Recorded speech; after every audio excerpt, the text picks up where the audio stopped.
It is. Hello, everyone, and welcome to a new small screen Star Wars. As always, I am Julian and Rachel. I'm joined by Rachel Wilkinson. Hello. And we're going to be talking about today The Bad Batch, Season 3, Episodes 6 and 7, Infiltration and Extraction, a two-parter. And, you know, to be honest, I'm a little surprised that people didn't know that a two-parter was coming this week. People didn't know? Yeah. They should have been listening to us. Then you'd know. Well, or if you just go to the IMDb, That too, it's listed on the episode guides. Yeah. But some people maybe don't care as much. But no, I know. But I'm talking about like people who like do know. Oh, you okay. know, or should people know. Who should know. Yeah. That just means we're more professional and on top of it. We are the most The most professional. professional Star Wars podcast. It doesn't get Oh, that's a good one. The most professional Star Wars podcast on the internet. That's us, Small Screen Star Wars. Come to us for the most professional breakdowns and recaps and reviews. Absolutely. Plan today, as I said, we're going to talk about Infiltration, Extraction. Full spoilers, of course, for all things really Star Wars related as it relates to this episode, which is actually, there's quite a few touch points. We'll get to that. There's a little bit of news, a small story, video game related. And as things that are video game related these days, it's usually bad news. So, unfortunately. Yeah, unfortunately. That's the whole plan. I'm hoping this will come in at a tight hour and a half, but we shall see. I feel like that's like a realistic target. Yeah, I think that's realistic. Okay. We'll try our best. But when we did the 3-parter, it was 2 hours and a little bit. So Right, yeah. You know, if you just average it out. Okay, so before we get into the news, I'll just quickly remind everyone how you can find us on the internet. We're recording live currently. This is a Saturday afternoon. However, we typically record Thursday evenings around 7:30, 8 Central Time. There was work-related things this week that prevented us from doing that. But next week, we should be back to our regular schedule. You can find us on YouTube and Twitch, Tower Babblecast, if you use those combination of letters in that order. You will find us on really any platform, including Twitter/X or Facebook, which is where we drop. I kind of drop the episode. The episodes obviously come to your podcast feed, but if you want to find like a link to the episode specifically at our site, I always drop links to those when they release on both Facebook and Twitter. Again, that's at Tower Babblecast, TOWERBABBLECAST. I've never spelled the whole thing before. I mean, is that needed? Maybe not cast, but hey, it's good. Yeah, sure. Just cast in case. with a C, not a K. Maybe that is why, like people maybe keep putting more in a K. maybe more people would find us if you would spell it right fully. That's fair. Remember, we are the most professional Star Wars podcast on the internet. You can also support the show, and we, no disrespect to any of our patrons, of course, especially those who supported us for a long time. One of them who did support us for a long time had to step back, which, again, totally understandable. But that just means that there's room for more. Yeah. Please come join us on the Patreon. You get access to our Discord, which is always a fun kind of text channel to kind of interact with us and other members of the community. Get insights into kind of some of the things we're looking at or interesting, as well as access to our monthly exclusive film clubs. Last month, we did Denis Villeneuve's Dune Part 1, obviously in time for Dune Part 2, which is great. Yeah. It has lots of Star Wars connections, of course. And then this month, we're going to be doing, in a very different vein, Roadhouse. Right, yes. From 1999. The new Roadhouse. No, the original Roadhouse. Okay, because I'm not interested in the new one. Yeah. Yeah. Patrick Swayze's way better. No offense, Jake Gyllenhaal, but Jake Gyllenhaal's a cool guy, and I think Can't the other beat day I Patrick said that Ryan Reynolds was Canadian. I think on another one of our podcasts, I was wrong. I was wrong about that. Is he? He's not. Oh. I thought he was too. I could have sworn. Maybe you were thinking of the other Ryan, Deadpool. Gosling? No.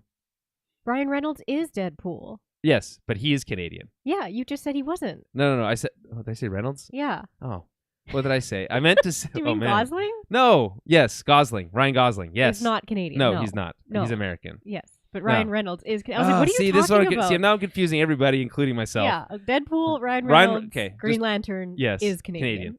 Ryan Gosling Ken is not Canadian. But just in case anyone need to clear that up, I'm obviously confused about the Ryans, so any help will be appreciated. Yeah, I was like, wait. I'm like, you're throwing me for a loop that's here. the whole goal. I'm just trying to confuse everybody so everyone thinks no one ever really knows who is Canadian at any given moment. Yeah, it's true. Okay, so let's get into this quick bit of news. So I think I mentioned on the last episode that the Star Wars Battlefront collection was releasing, which is Star Wars Battlefront 1 and 2 from Free Radical, the previous, the older games from like the PS2 generation. Right. Okay. Well, so good news, it came out. Bad news, it dropped and the online was unplayable. The studio that remastered it had to make an announcement or like release a statement saying that they messed up and that they were, that they need to fix it or whatever. But it was basically like, yeah, you bought it. It was getting downvoted on Steam like crazy.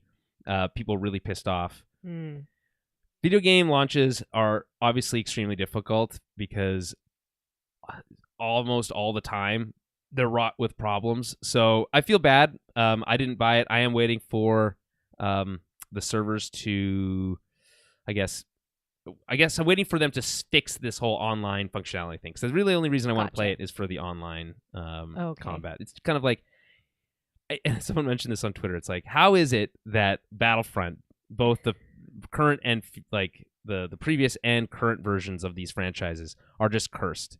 They can't. Battlefront 3 was canceled. The original Free Radical version was canceled. Never made it to. Was never released.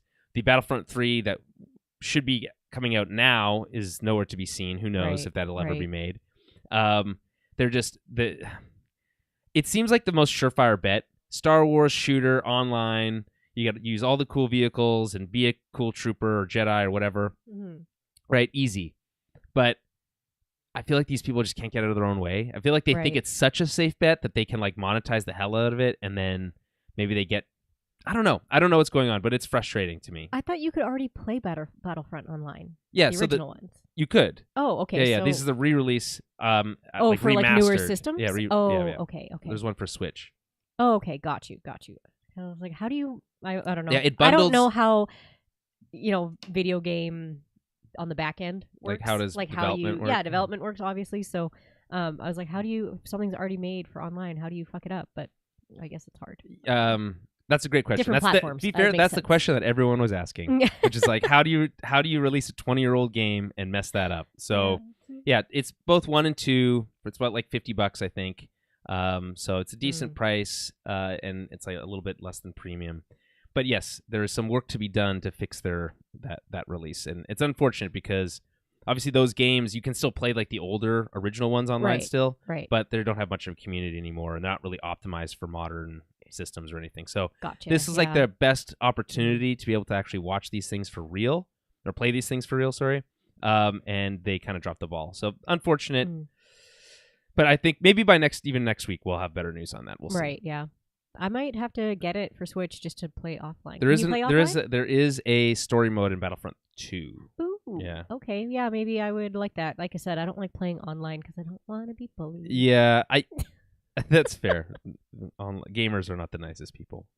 All right. Let's get into this. There's 2 episodes. We have lots of breakdown. As we mentioned, this is a 2-parter. Infiltration and Extraction. I remember when we were looking at the titles, I was like, was this having to do something with Tantus? It seems too soon, based on the where the episodes fell. So I had really no idea what to expect. Overall, what did you think overall of these 2 episodes? I mean, okay, so these I was not expecting what we got. Like I said, we kind of thought we were going to go back to Tantus or whatever. Wayland. Back to Wayland. But yeah, I mean, it makes sense to me why we're not going back to Tantus so quickly. Yeah. Like that seems to be more near the end of this. Yeah, it's end game. Yeah, end game stuff. So I get why we're not really getting that right in the middle. So yeah, these episodes sort of caught me by surprise, not in a bad way. I did, enjoy a lot of the aspects of it. There's really cool, not like cameos, but there's neat characters that came in that I was not expecting to see at all in this series, right? So yeah, I don't know. There were aspects of it that I really liked, But then, yeah, there's some parts that I was like, okay, this is sort of its own little bubble in the storyline, I think, too. But yeah, I mean, I think it was important. The StarWars.com, and I saw they have like 3 or 4 articles. I call them articles, but like right. That cover each episode. And there's like one that's concept art. There's one that's like 5 little takeaways, and there's one that's like some still images that you can. And they usually include a little bit of like tidbits of info. So I try to do my homework on that. And they talked about how this episode or these 2 episodes are here to develop or bring back into the show some of like the larger story arcs around clones in general back into the plot. That makes sense because there is a lot of we're getting back to a lot more of the clones and the I don't know, the like inner workings of clones who've defected versus ones who haven't yet, and who's aligned where and why, and it's kind of like how their loyalties sort of intermesh with each other. Sure. So it was like, I don't know, it was very interesting topics that they kind of got into in this one because I'm so like curious about what happened to all the clones, because obviously there's still clone troopers that are working for the Empire and there's some that aren't, and then there's stormtroopers. So it's like, how does this all intermingle, and how are these guys getting along with each other when they run into each other in these situations, like out in the real world now, right? So. Yes, 100%. That has always been, in my opinion, one of the cooler things that's been going on in the background, I guess, of the Bad Batch. Right, last season we got a bunch of stuff, and that's when we saw the Emperor last season, when they framed Rampart. Right. For the destruction of Camino, and then, introduced the Stormtrooper program and how that all works and the retirement of the clones. And that's just like that type of world building is really fascinating to me. Yeah. But then even more importantly, at like a kind of like a micro level, you have the individual clones and the way they feel about these situations, right? Yeah. Rex has a different mentality than Hunter does, or Hauser does, or Wolf does. Spoilers for later in the episode. They all kind of have a different take on this, and then you wrap in this whole brainwashing situation. Just when you thought there couldn't be more brainwashing in Star Wars. I thought, I really liked the whole kind of explanation about those, those kind of special ops troopers, which is basically like, I don't know, Star Wars MK Ultra. Yeah, exactly. Which is like really cool. Like, I don't know, that guy looks badass. They look really cool. 100%. The whole thing behind them is kind of creepy. They're like if Jason Bourne was a clone trooper. Yeah, exactly. Yeah. It's very, I don't know, it's just very interesting that they are clones too. It makes it kind of a little more. Well, it just makes it more personal for the clone characters that we like and care about and are following. Yeah. Right. So yeah, I really enjoyed this stuff. The only way I can describe it is it's just really cool getting to like see these clones in action against each other. Right. Which, thinking back to even previous, episodes, there is some of that, especially in early season 1. Yeah.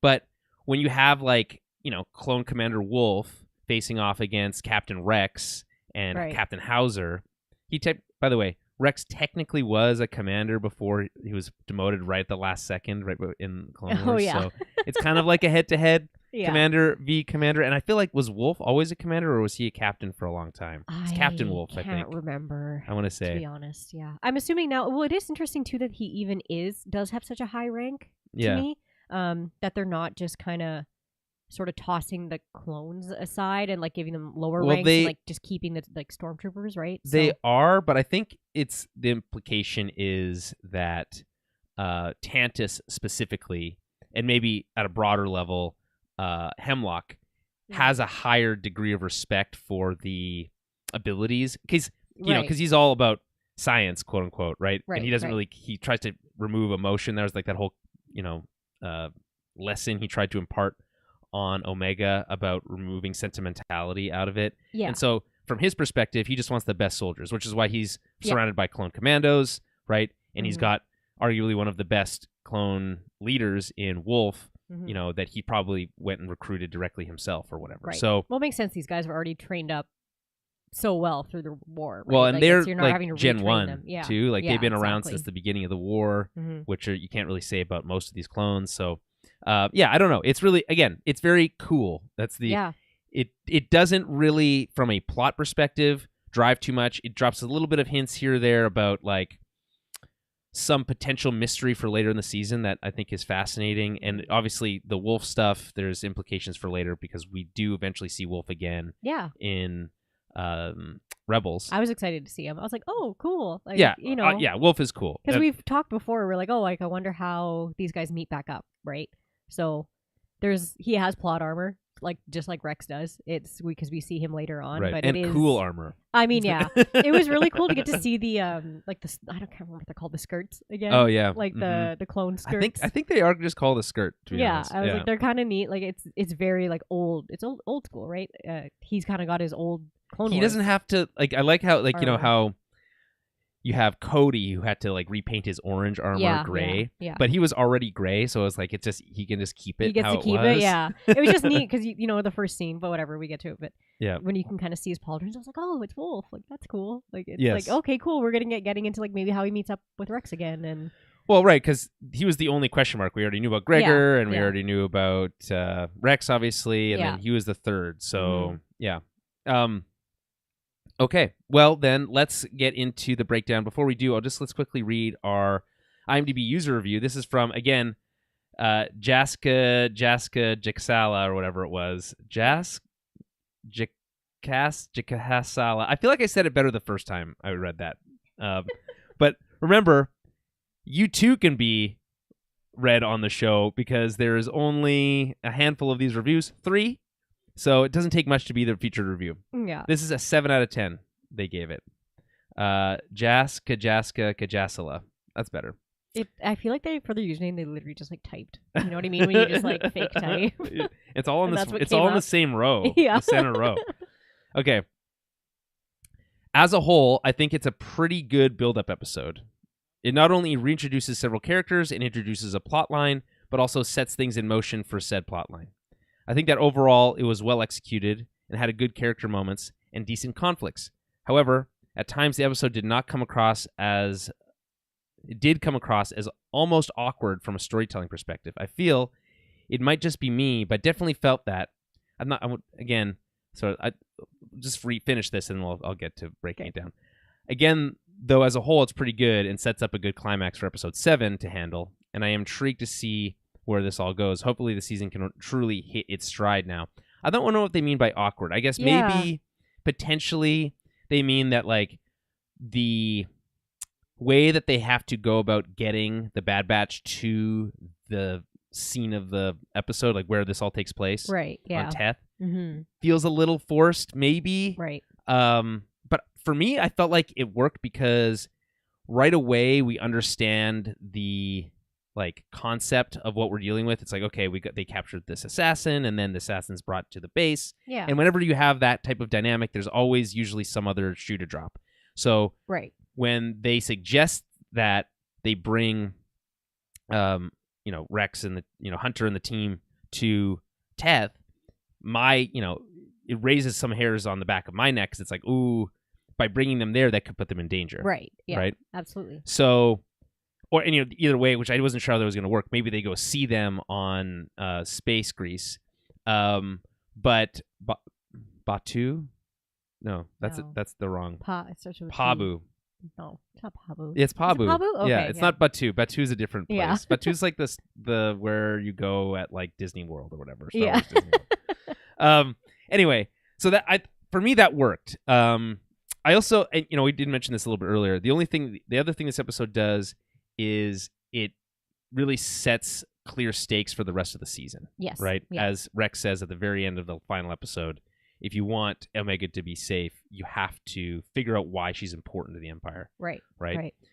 So that gives the rest of the episode or the rest of the season some more driving force, which we've been talking about. It's like we need to figure out how they justify what happens for the rest of the season. Right. Yeah. Okay. Any thoughts on this review? Yeah, it's fine. It's fine. Yeah. Yeah. The 7 out of 10. I think for this first episode, I'd largely agree. The IMDb Sure. rating is 8.5 or 8.3 Mm-hmm. out of 10.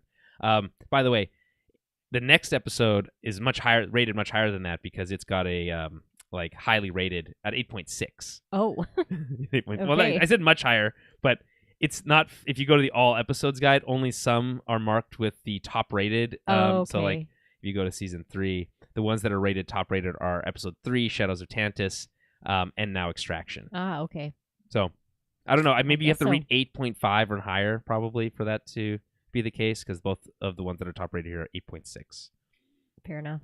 But lots of ratings. So only 3 reviews, 929 ratings for Infiltration. 1.8 thousand for Shadows of Tantus. Okay. So people just don't want to spend the time writing write their a thoughts. review. They just that want to makes just click a 5-star. Well, really, it's really a 100-point scale at 7 if you're going down to like the 0.7s, right? Yeah. So it's interesting anyway. Maybe only to me. Okay, let's start the episode breakdown itself. Directed by Brad Rao and Stuart Lee, written by Dave Filoni and Jennifer Corbett, like much of the season has been. The logline is the Batch reunites with an ally in need. Sure. Yeah, that's all you need to know. We start on Pantora. Pantora is a planet we've been to before, including in the Bad Batch. But the Pantora itself, pretty cool planet in my opinion. Yeah. Because it has all these really cool names. Like it's a moon. It's technically not a planet at all. It's a moon that the primary moon that orbits the planet Orto Plutonia, which is a fun That's a good name. sounding word in the Pantora system. Anyway, they were obviously a part of the Republic during the Clone Wars, and then are now part of the Galactic Empire. And their senator is Rio Chuchi. Mm-hmm. That's all you really need to know for the purposes of this. But that's where we are. It's because we're in the Imperial area now. Everything's lit much darker and a lot more moody, we'll say. So we get like neon lighting, mixed with like dark streets. We don't see any Imperial soldiers patrolling because I guess my sense is that these kind of more mid-rim, outer rim, or kind of well-established outer rim planets aren't as occupied, quote unquote, as maybe the former separatist planets are. Yeah, that and like I'm assuming they're quieter, right? If they were already part of the Republic beforehand, like they're just kind of going along with things, right? So if they're not putting up much of a fuss or anything, there's probably little to... You don't need to have a platoon of soldiers stationed there at all times. not really, patrolling the streets at night. Anyway, it's evening. Rex and his team are escorting Senator Rio Chuchi to visit former Separatist Senator Avi Singh for a secret meeting. What planet is he from now? I got to remember that. That's my bad for not doing that. Yeah. Wait, aren't they escorting Avi Singh to Chuchi? Oh, you're right. It's the other way around. Yeah, I was like, it's the other way around because they're escorting him to her. Raxus. I didn't have to Google it. It looks like I Googled it if you're watching live, but I didn't. I didn't Google Can't confirm. It You is, started to, but then didn't. It's Raxus. Raxus, yes. Anyway, they're going to a secret meeting. Secret meetings are always cool. It's in like a tea parlor. That's what StarWars.com calls it.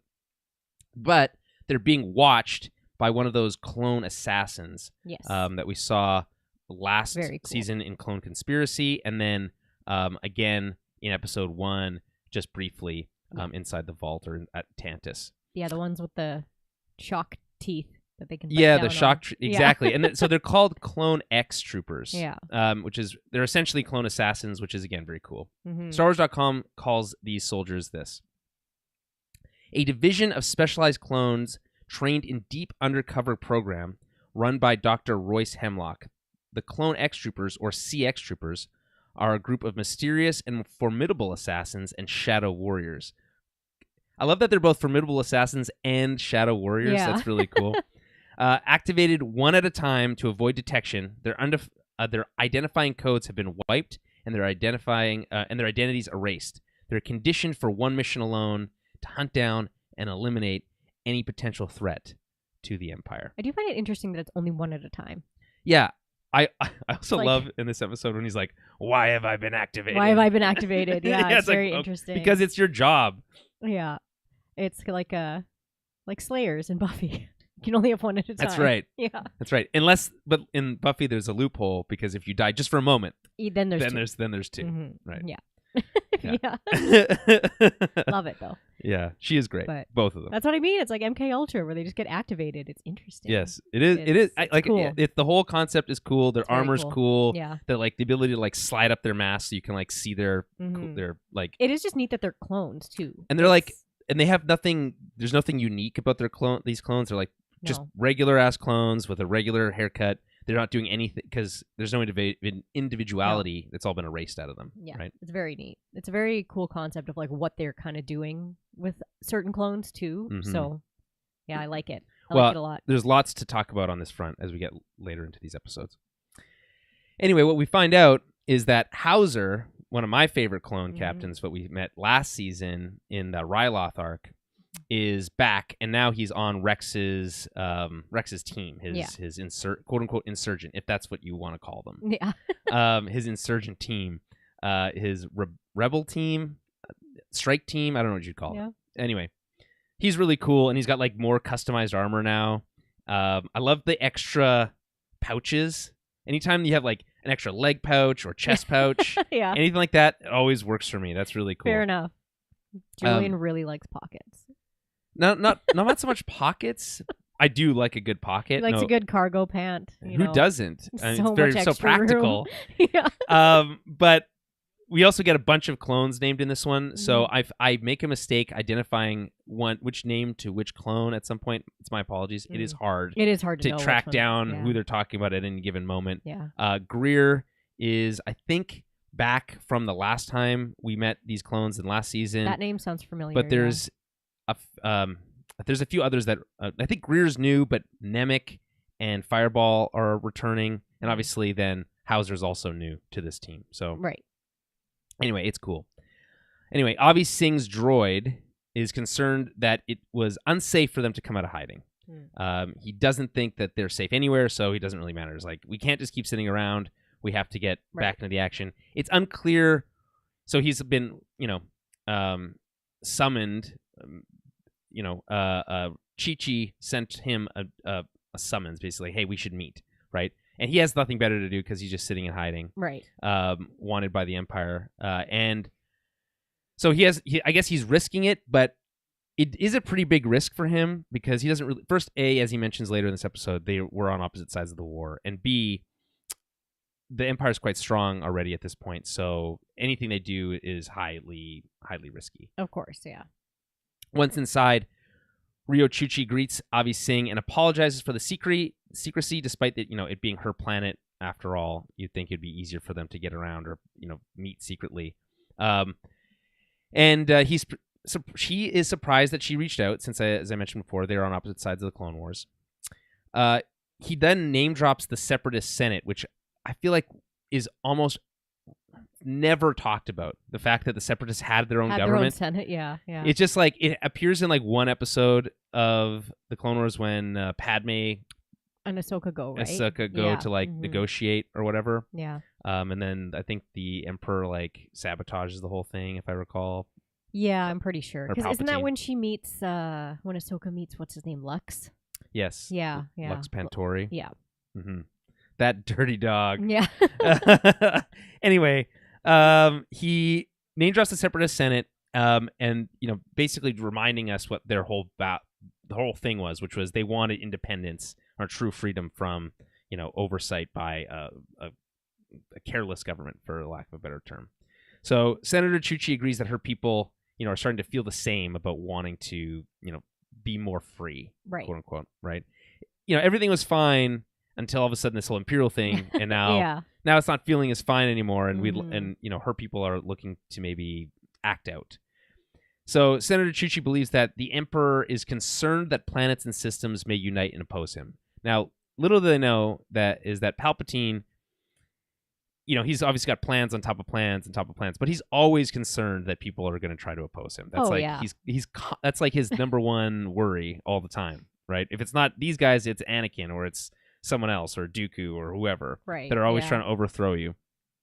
It's lonely being at the top. It must be pretty sucky to be that paranoid all the time and to have to be like looking over your shoulder all the time, be like, oh, is my apprentice gonna turn his back? Yeah, but on like me? this It's is like, self-made. Like I mean, they yeah, put it's his own themselves. Yeah, fault. he puts himself in But- this position. You're like, oh, poor Palpy. poor guy. Yeah. Yeah. Anyway, Avi Singh doesn't think that any action would be very easy to accomplish at this point. Especially without any unifying leaders on their side, which is interesting because I think he's kind of hinting at someone like Dooku at this Right. point, who was the face of the separatist movement, despite they probably didn't know, because I don't think this ever became No. public knowledge, was that he was a puppet anyway. Right. Yeah. No. And was murdered by Anakin, by the Emperor, Right. Yeah. at the Emperor's behest, right? Do it. Mhm. My favorite moment from that movie. It's so great. It's not the Jedi way. Yeah. Oh, he's such a little whiny baby. Anywho, I just think it's interesting because he's not wrong that they don't really have any unifying figures. I mean, No. if you think about it, all the Jedi went into hiding. They would Yeah. likely be the ones that would be like championing this movement, but Obi-Wan's filleting fish or whatever he's doing right now. Filleting fish. Whatever that giant sand beast was that he was chopping up. Right. And Yoda's obviously on Dagobah, Mm-hmm. and I'm trying to think like who else would there be to lead this? Obviously Luke and Leia are too young at this point still, so Yeah. there really is no. I mean, I'm sure there's others. I don't consider Senator Chuchi or Avi Singh to be a strong enough leader to like lead a rebellion at this stage.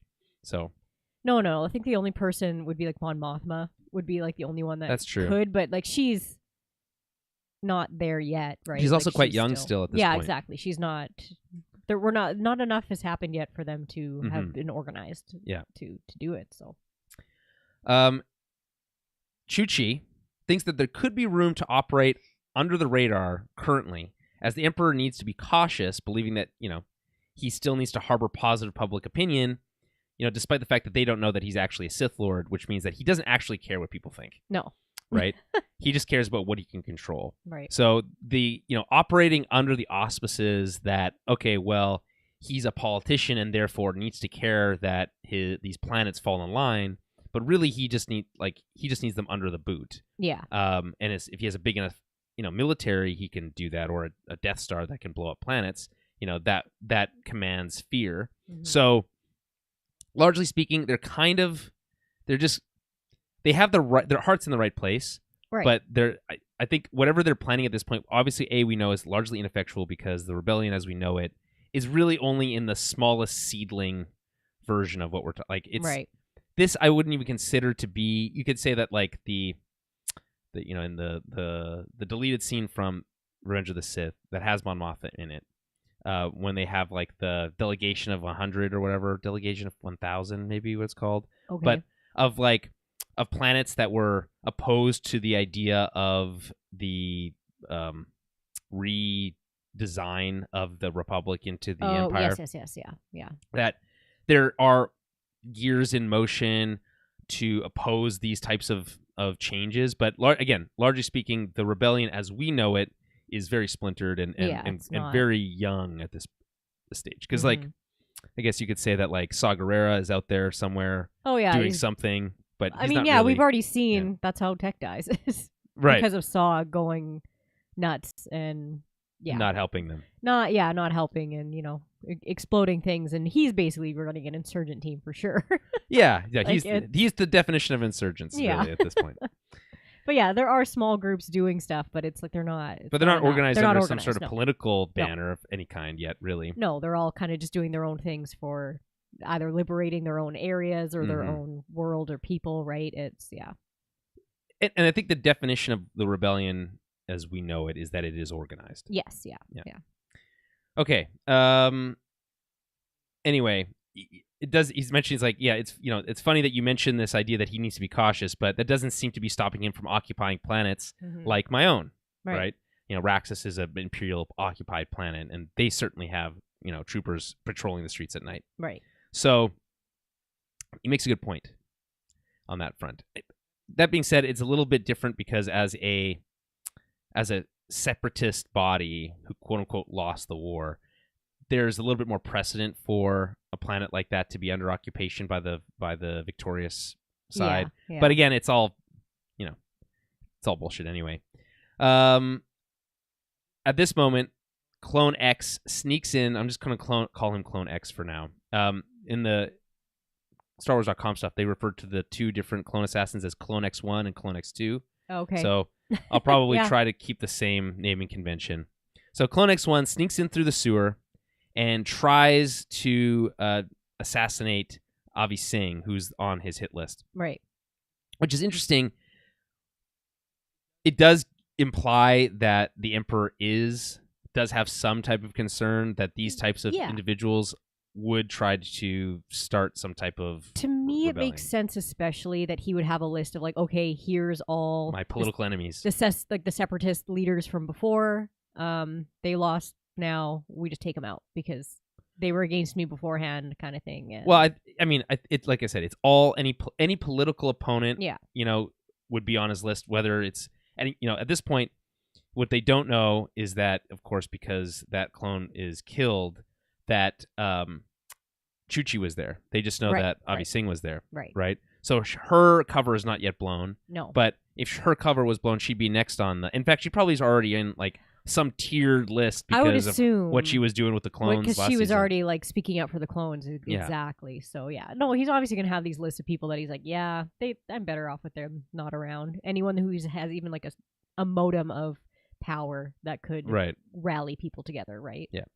He's always concerned, as we said before, of anyone who can challenge him in any way, really. Mm-hmm. Anyway, Clone X takes out Greer. So R.I.P. Greer, didn't last long. I kind of thought he was just like knocked out, but no, he's for sure probably dead. Yeah. I don't think these Clone X's, CXs leave any survivors. Hauser is, as any good captain, is checking in on his men. We get the name of a clone named Samson, who has a cool voice. Cold, I think he says. Cold but quiet. Yeah. Cool. But then when he trips on Greer, and he gets no response, he alerts Rex, who then checks the kitchen and spots the assassin. I love how they jump into action. Protect the senators, which is like a classic line from Clone Wars, too. Yeah. And then he like jumps in, grabs the thermal detonator, throws it back, explodes. It's really cool. I love when a grenade or detonator or something like that gets thrown back at the enemy, and it's a very like selfless move too, right? Totally. Got to be quick on it. It's if you mess that up, it's either you're dead or your arm's lost. Yeah. Yeah, exactly. So it's really badass. Like the dive, throw, the quick jump into action with all these extra clones there, and then it's a chase. Right? They chase him through the tunnels. They avoid another explosive, like a trap set by Clone X as he makes his way back to this tower that he was originally watching them from. Arriving just on time on a speeder bike, Hauser hits the clone CX with 3 stun blasts as he tries to escape from that same tower. And then says that he's one of those shadows we keep running into. Right. So I guess it implied that they've, we obviously saw the one from last season that they dealt with, but it's possible they've had more encounters from that, from this conversation. Sounds like it. Right. Did love Hauser just like peeling up on his speeder bike and hitting him with 3 stun blasts too. Because like he doesn't go down with the first one. No. Which is cool because most people do. Right. Yeah. They're specialty trained. I don't know, against stun blasts. Maybe they are, or maybe their armor protects them from it. Yeah. But either way, I think that this whole sequence is really cool because it's, I don't know, it's just like a cool clone undercover mission. Yeah. Basically. It's very neat. Yeah. I don't know what's like resolved between Singh and Chuchi, but seems like not much other than we agreed something needs to be done. Well, yeah, it's that and like him being like, okay, I'm a target. Like it's not, and I think he already knows that, but maybe he's like, well, all right, may as well do something because I'm already they're already after me. Like what's you're gonna have more protection probably from a rebellion than you are just on your own. Well, the best defense is a good offense, they say. Yeah, exactly. Exactly. Okay, so in hyperspace, returning to their base camp in an Imperial attack shuttle that they've probably stolen, Rex is communicating back to Ryochuchi. He tells them that they've secured the assassin and advises, both the senators to keep a lower profile until they know more. Right. Hauser wonders if the assassin will cooperate. Rex doesn't believe so, but they did take an encrypted data puck from him. These data pucks very similar to the ones we saw from the Mando stuff, right? From The Mandalorian, where they had the pucks with the with their assassin targets on wanted, it. whatever, not wanted bounty posters, hunter, but bounty hunter stuff. Yeah, is this where they also show the thing that they took out of his tooth? No, that comes later. Oh, okay, sorry. They do talk about Fireball needing to be the one to decrypt this data puck, though. So I guess he's their version of Tech. Great name. Yeah, Fireball, really cool. Yeah, great name. Great armor. Super. Fire. Great song. Mm-hmm. Bum, bum, bum, bum, bum, bum, bum, bum, bum. Terrible. It's all great. Anything with Fireball related is great. I prefer Jackfire, to be honest. What? It's less sticky. I mean, yeah, fair. I'm gonna have lots of Fireball at my wedding, probably. Yeah, all right. You gotta. I'll drink it. You gotta. I'm not mad at it, but it does. I will be mad at it the next day. It's the easiest thing for shots and stuff because you don't have to mix it with anything. It's true, and it's a lot lighter. It's here's a shot of Jack. Yeah. No, thank you. Yeah. You can't pay me to take that. Here's a bottle of warm tequila. No, thanks. Oh man, no, thank you. Sorry to everyone who had to listen to that. Okay, so back at their base, so we find out that Rex is operating out of a former Bomar monk monastery on Teth. Now, Teth might be familiar to you as a Star Wars fan because it is the planet that the Star Wars, the Clone Wars animated feature. Part of it took place on Teth. Oh, okay. So it takes us back to the very beginning of the Clone Wars. And in fact, this very monastery very similar to it appears in that film. The Bomar monks they're those spiders with a brain in a jar. You know what I'm talking about? Oh, yeah. Yeah. Ew. Robot spiders with a brain in a jar. Don't like it. It is weird, but it is a cool concept. It's that they want to move beyond their physical bodies and then be put into a robot body. I don't know how that's better, but whatever. Yeah. Jabba's palace is also a former Bomar monk. Oh, okay, yeah, monastery. It's got that look to it. Yes. Mm-hmm. So StarWars.com says it's a fond reminder of where the story of Star Wars: The Clone Wars began, with a feature film involving the rescue of Rhoda the Hutt from Teth. This time, the purple-hued planet is looking a little worse for wear, but the former monastery is the perfect hideout for Rex and his clone brothers working to save their own. I did very much like the purple. The purple look. hue? Yeah, it was really cool looking. It looks much better than it did in Star Wars: The Clone Wars, the feature film. Yeah, which very neat. Is maybe one of the ugliest animations we've ever seen. It's so bad. Anyway, I don't hold it against it. They were still figuring themselves out. You could never have what we have now if you didn't start with something like the animated feature. So we see there's lots of clones here. They have also done further customizations to their armor. We've got more pouches, which is really cool in my opinion. They're patrolling the base, which is their favorite pastime, patrolling. Mm-hmm. Clones love to patrol. And to be honest, I've never been very good at it. They're better than Stormtroopers. They're better than Stormtroopers, but only marginally, really, at this point.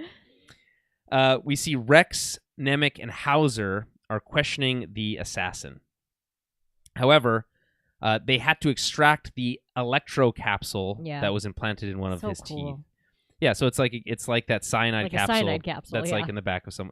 I don't know how that works. How hard do you have to bite down on a tooth, and how do you choose which one tooth to bite down on? I don't know. And but is it a fake tooth? Yeah, I guess, and or maybe it's a cap, and I bet if you bite it's just implanted in your tooth. You have to bite pretty hard to I'm trying to do it now. Yeah, it's I don't know. What you're eating chicken and you accidentally bite on a bone. It's I'm dead. I mean, yeah, I guguess that's true. You probably just wouldn't chew on that side of your mouth. You only eat soup. Yes.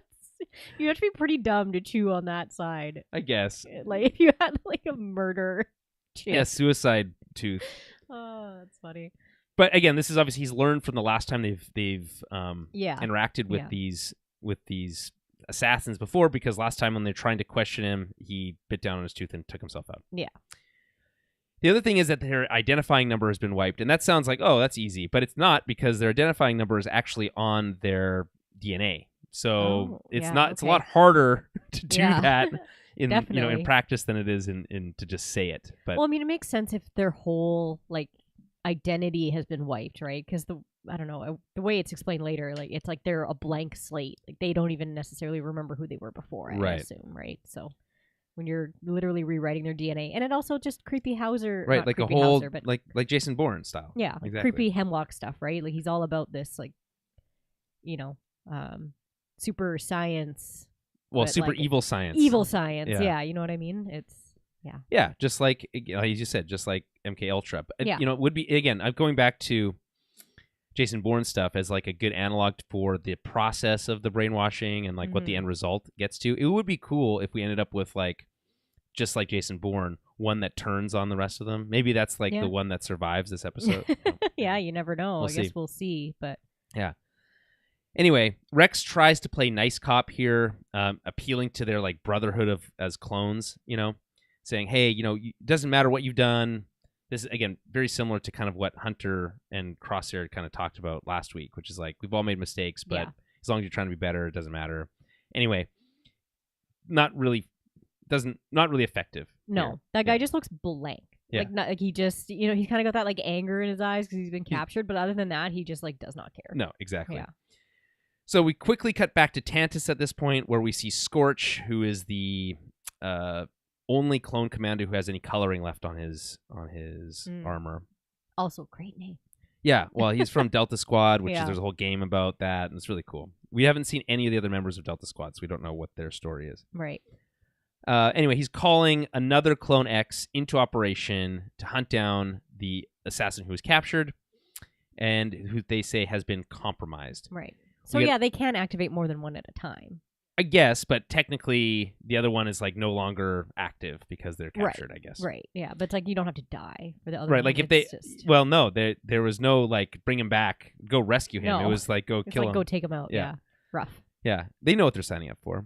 Or maybe they don't. I don't think they do. I think they know at that point. By that point, they know that if they fail their mission, they die. I think that they understand that. I mean, they're like suicide guys, right? It's So he also mentions that they have an internal tracking system, which is how they know he's still alive. Mm-hmm. And then when we find that out, everything that happens from here on in is filled with a lot more tension. And so that's why I think it works and is not awkward, as that reviewer said. I think it makes sense. Yeah, I'm practicing it because who knows, they might appear again.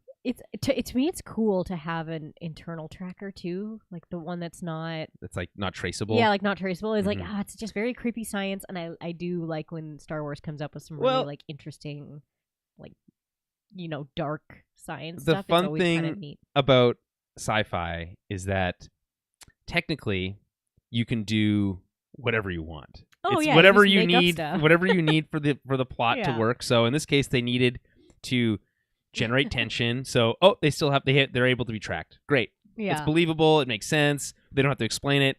Yeah. It just is what it is. I'm not mad at it. Yeah. I just think it's cool. That's the only Tantus we get for these 2 episodes, by the way. And that's fine with me. Back with Rex and the interrogation, he asks where he's based, the assassin. He says Coruscant, Darrow. Darrow, by the way, is the planet from season 1, I want to say. That's like built into that mountain where they rescue, where those TK troopers are being trained, and where they rescue Gregor from. Yes. Right. So are you based on Coruscant, Darrow, or Tantus, which that's the first time they actually get any reaction from the clone. Yeah, it's cool that he does, Very small. Yeah, very small. Like, you know about that? Betrayed his... a little bit. Yeah, his poker face a little bit. Mm-hmm. So at this point, Rex mentions that they know that clones are in prison there and wants to know where it is, but they're just still not getting answers. Hauser, meanwhile, he's ready to play bad cop and says that they need to push the prisoner harder. So he's advocating for torture, but I don't know. This is tough because it's like there's an online debate about should Batman kill right now going on, and it's tough because push comes to shove, maybe you should just kill the Joker, make things a lot easier, right? Yeah. But then it's like, well, that goes against the whole character. And in this case, it's like from a because, moral, right, because he never does. Is right, that because he why? never does or can't, because okay. otherwise, it's the character just is not as interesting anymore, Gotcha. or okay. is a different character like the Punisher. Okay.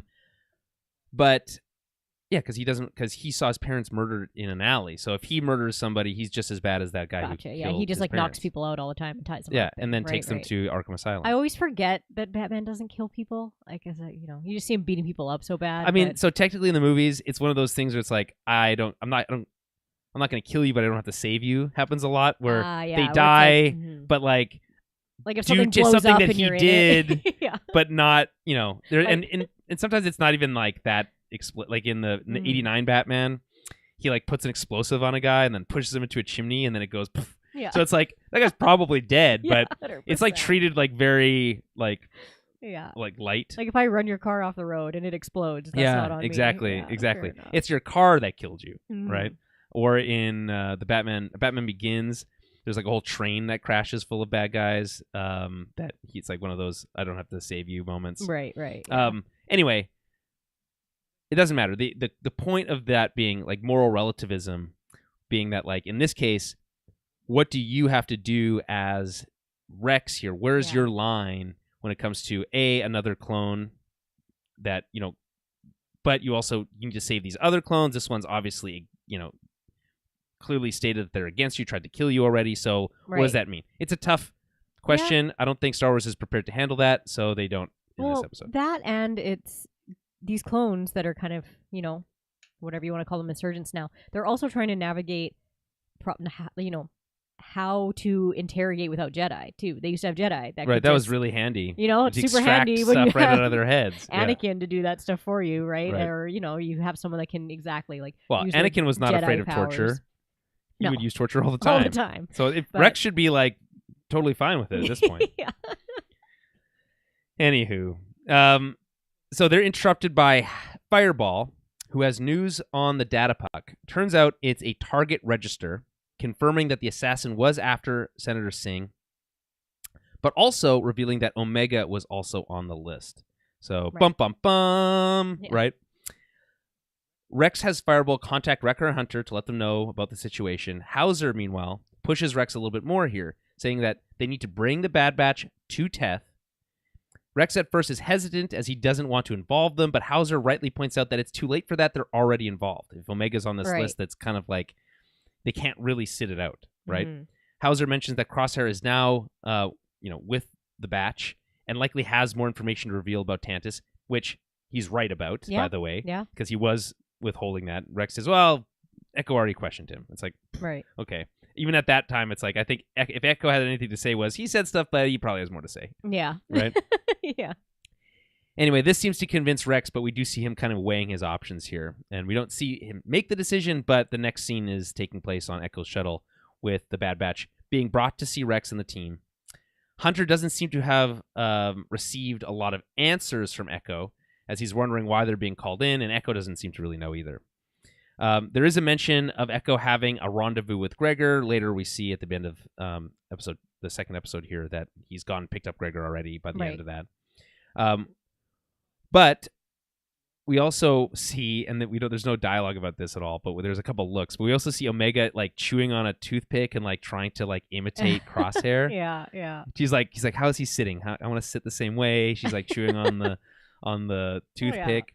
And it's just such an interesting dynamic because, and there's a moment later in episode 2 where it's like, oh, you're just as bad as Hunter when he's talking to Crosshair. Yeah. Which makes it seem like there's some sort of like pushback against how Hunter is, quote unquote, raising her or leading the team, and she has disagreements out. And obviously she has like a bigger connection with Crosshair because they went through that whole ordeal together. Right.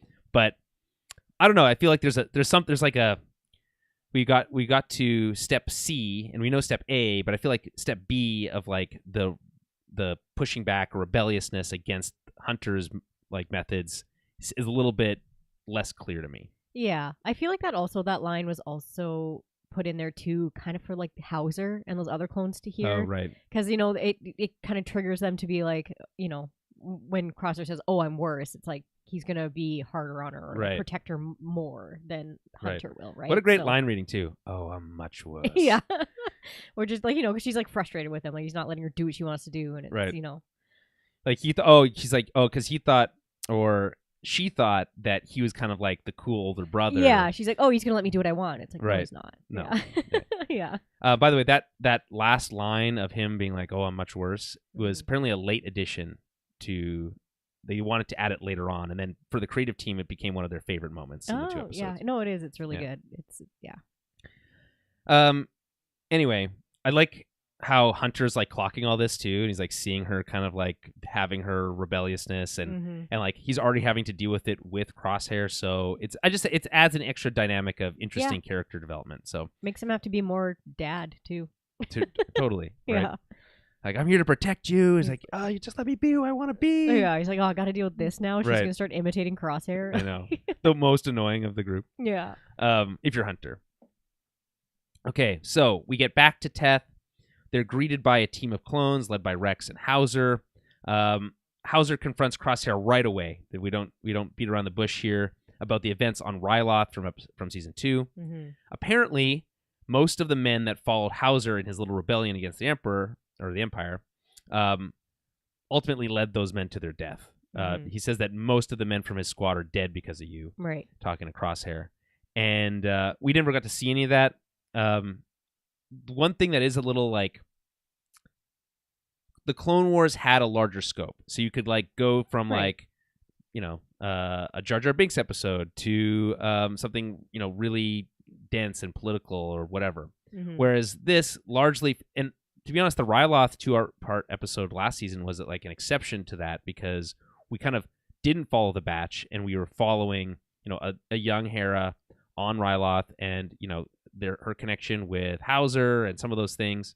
And that was interesting, but it was very different from the show because it went away from the standard format.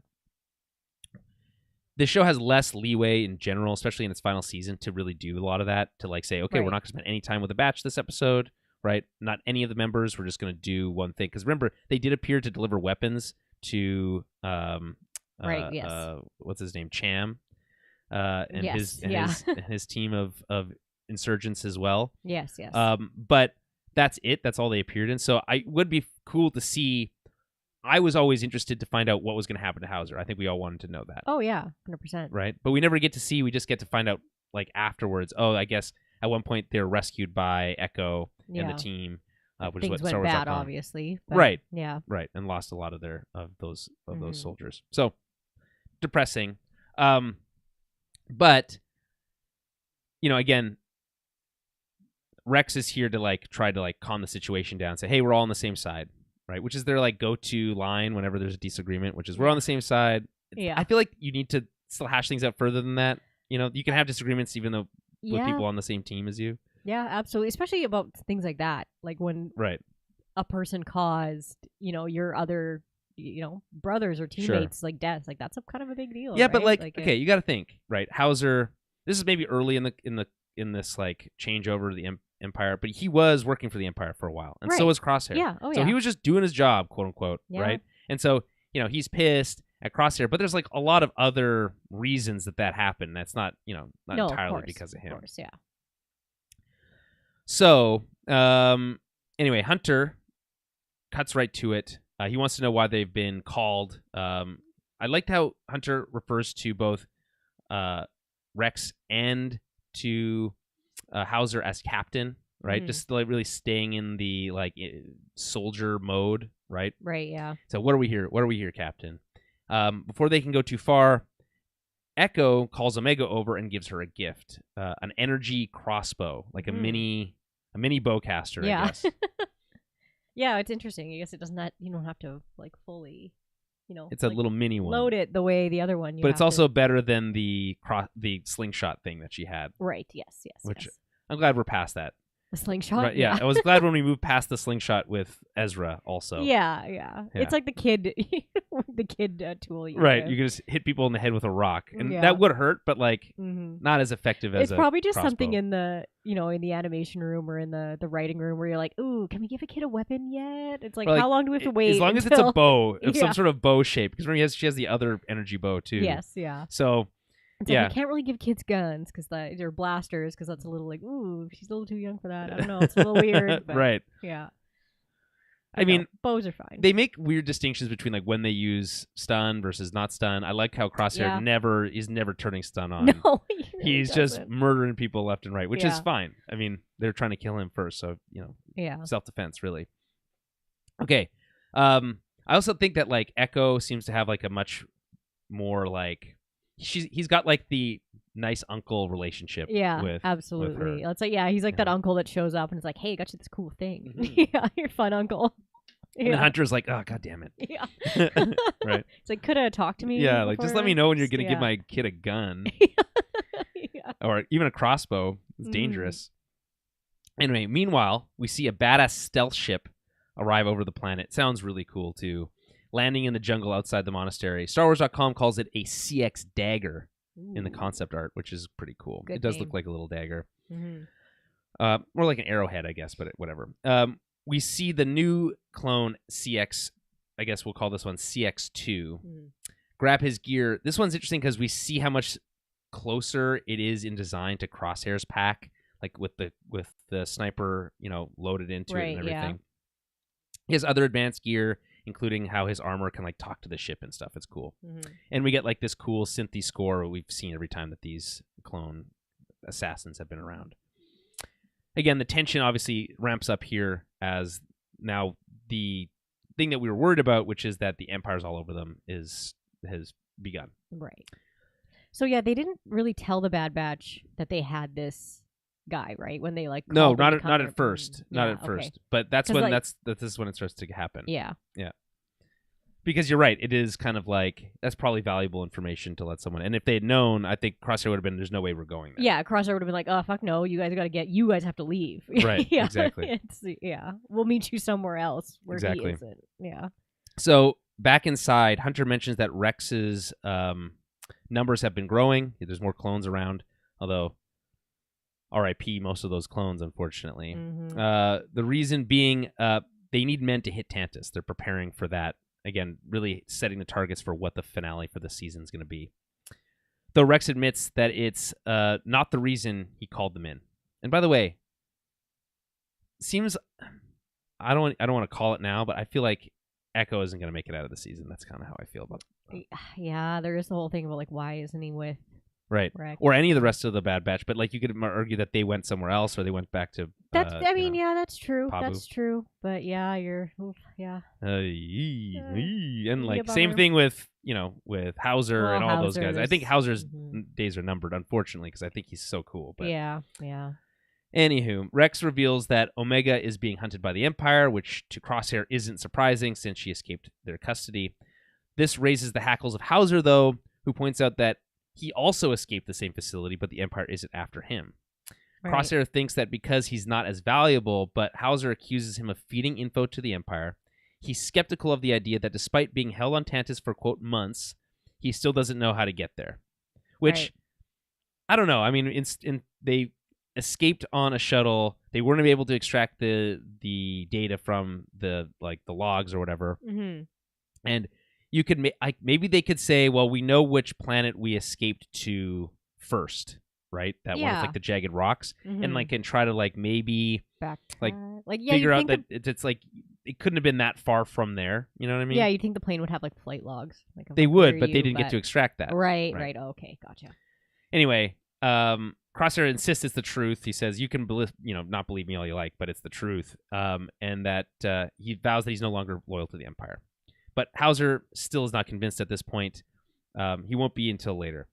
Omega arrives and reveals that she was originally hunted so they could get Nala Se to cooperate on certain experiments. But she doesn't know much more. She says that the work that Nala Se was doing had something to do with M count, which she admits she doesn't know what that means, though they were taking blood samples from everyone.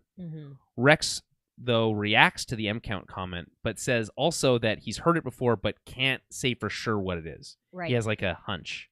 Yeah, I guess so. See, that was one thing about this, and I was like, really? Like, you'd think that M count would Well, they called it midichlorians. I guess. Right? Yeah. Fair. The M count name change was introduced by the Empire, presumably, and also by Star Wars, so that because midichlorians as a terminology sounds dumb. Mm. So Okay, fair enough. Yeah. Because it's to me, I'm like, you'd think of all the time you're spending with Jedi that at some point clones would be talking to them, like their leaders about like, oh, okay, like how come you can do that? Like Sure. why can't I use the Force? Why can you use the Force? Like it's they would talk to each other about that, but yeah, maybe not. But I guess if they're calling it M count, yeah. So he says he has a Fair. hunch. I imagine he'll be one of the ones who's kind of able to understand or be able to Yeah, probably. figure out what's going on there, right? I think it's cool though that they're now aware of that concept. Yeah, definitely. Anyway, we cut back to the new clone CX trooper who has scaled the spire and is now planting bombs on the ships parked outside Rex's compound. Despite the clones patrolling, as I mentioned, not very good at that. It's tough. It's nighttime. Yeah. Sneaking around. Anyway, back inside, Omega is finishing her debrief. We missed whatever else they were talking about, but she's now talking about their escape and how she feels bad that they weren't able to rescue the rest of the clones. This mostly satisfies Rex, who vows to rescue them. Timing is good, though, as Omega and Wrecker go to grab some food from Fireball, who's added, quote-unquote, a spicy modification to Gregor's recipe. I like it. Okay, his name is Fireball. He uses a flamethrower. He likes spicy food. Yeah, love okay, it. A little on the nose, sure, but you gotta have a thing, right? It's cute. And then I also like that it's a callback to Gregor, who, if I recall correctly, was working in like a kitchen when he was rescued after he got his amnesia. Yeah, I think so. Something like that. I think he was working in a kitchen. Yeah, he was. Yeah, you're right. And that's when... So it's funny because those episodes are widely considered to be terrible because that's the droid episode with that frog guy as their leader. I don't mind those episodes, but yeah, I know what you mean. I don't love them. And also it's another example of when they just don't want to do a lot of like... what do you call it? Like environmental design, because half those episodes take place in like just pure white. Yeah. It's like a weird like desert kind of thing. They can't see anything. And so it's got I want to say R2, it's got the pink one, Cutie Katie. Yeah. Love it. It's such an adorable and that name. Again, that it's frog so dumb, but it's like General Katie, something Cutie. Yeah, I forget. KTQT. It's either Cutie Katie or Katie Cutie. Okay. That's cool. Or KT Cutie. Anyway, still though, they're not great. And it doesn't really get cool until Gregor gets his armor back and it's got all the scratches on it and stuff. So I always get Gregor and Cut's confused. Backstories mixed up because Cut actually like leaves. Yeah. But he has Gregor amnesia. Crashes and gets amnesia. Yeah. I hate when you get amnesia. It's so annoying. By the way, like, for all the stories in media of like people getting amnesia because it's such a great like story conceit. Yeah. I don't think anyone gets amnesia in real life. I'm just not convinced that's a real thing, that if you bump your head, you're going to forget all these key details about your life. I just don't think it happens as often as we see it in okay, maybe in like things. maybe it happens, but it's like it's probably nothing like what we see in movies, and like probably much more concerning from like a brain injury perspective. Oh yeah. Right. Anyway, and it wouldn't just be like, I feel like it's not just amnesia. Like you would have other. Well, it's like it's obviously issues. Different from like other degenerative brain problems. Yeah. So I don't know. Like I said, it's just funny how everyone gets amnesia. Anyway, back inside, she's yada yada yada. She's finishing their stuff. They're getting food. Crosshair does have more to add, though. See, he does have more to say. I'm not sure why he didn't just say this before, but anyway. He reveals that not all the clones on Tantis are prisoners. Some are loyal to the Empire. Quote, there's a division of clones trained as specialized operatives and initiated into a secret deep cover program run by Hemlock. Their identities are erased and they undergo conditioning. Only some make it out, though. Those that make it through come out different. Apparently, they tried at some point to convert Crosshair into one of them, but he says that being defective is in his nature, and it just didn't work. Yeah, so I think this is what we see happening to him at the very end of season 2. Yeah, when he's getting like the brain shock thing. 100%. Yeah, which is why he can't shoot as well anymore and all that kind of stuff.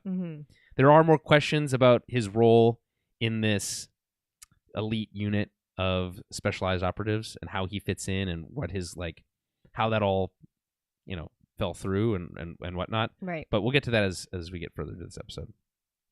Again, they're just describing MK Ultra here again. Rex knows that they existed, that these special clones existed, but didn't know what they were. So this is like the first time he's ever got confirmation on like the details here. And reveals that they have one at their base. And this is when Crosshair is like, whoa, you have one here with you now? Right? Yeah. And I always love when that happens, when you're like, whoa, they're with you. Like, it happens in different movies and shows and stuff. Yeah. It's like a trope. But he's saying that if they have one alive here and now, that the Empire would be all over them. They try to say, no, it's okay. We scanned him. He's clean. But he says that these aren't scans that would be picked up. Right. Or these aren't trackers that would be picked up by your scanners. Meanwhile, the assassin has entered the base. This is CX2. Has entered the base and is taking inventory of the whole situation. And this is when he spots Omega. This spurs him into action, though Batcher, the dog, seems to have noticed something, though not enough to alert anybody about anything yet. Back outside. Distracted by the food.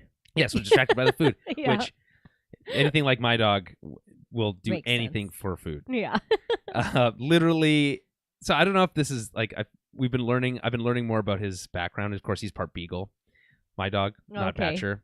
Yeah. But apparently it's a beagle thing to be like always starving, which is so funny to like, me. Just like they will just eat and They- eat and eat. like they've never been fed. it's like yeah. labs. Yeah. They're Yeah. just they will just eat until They become it's 1,000 gone. pounds. Yeah. If yeah. you gave them unlimited access to food, Winston would be like the Yeah. fattest dog. Yeah.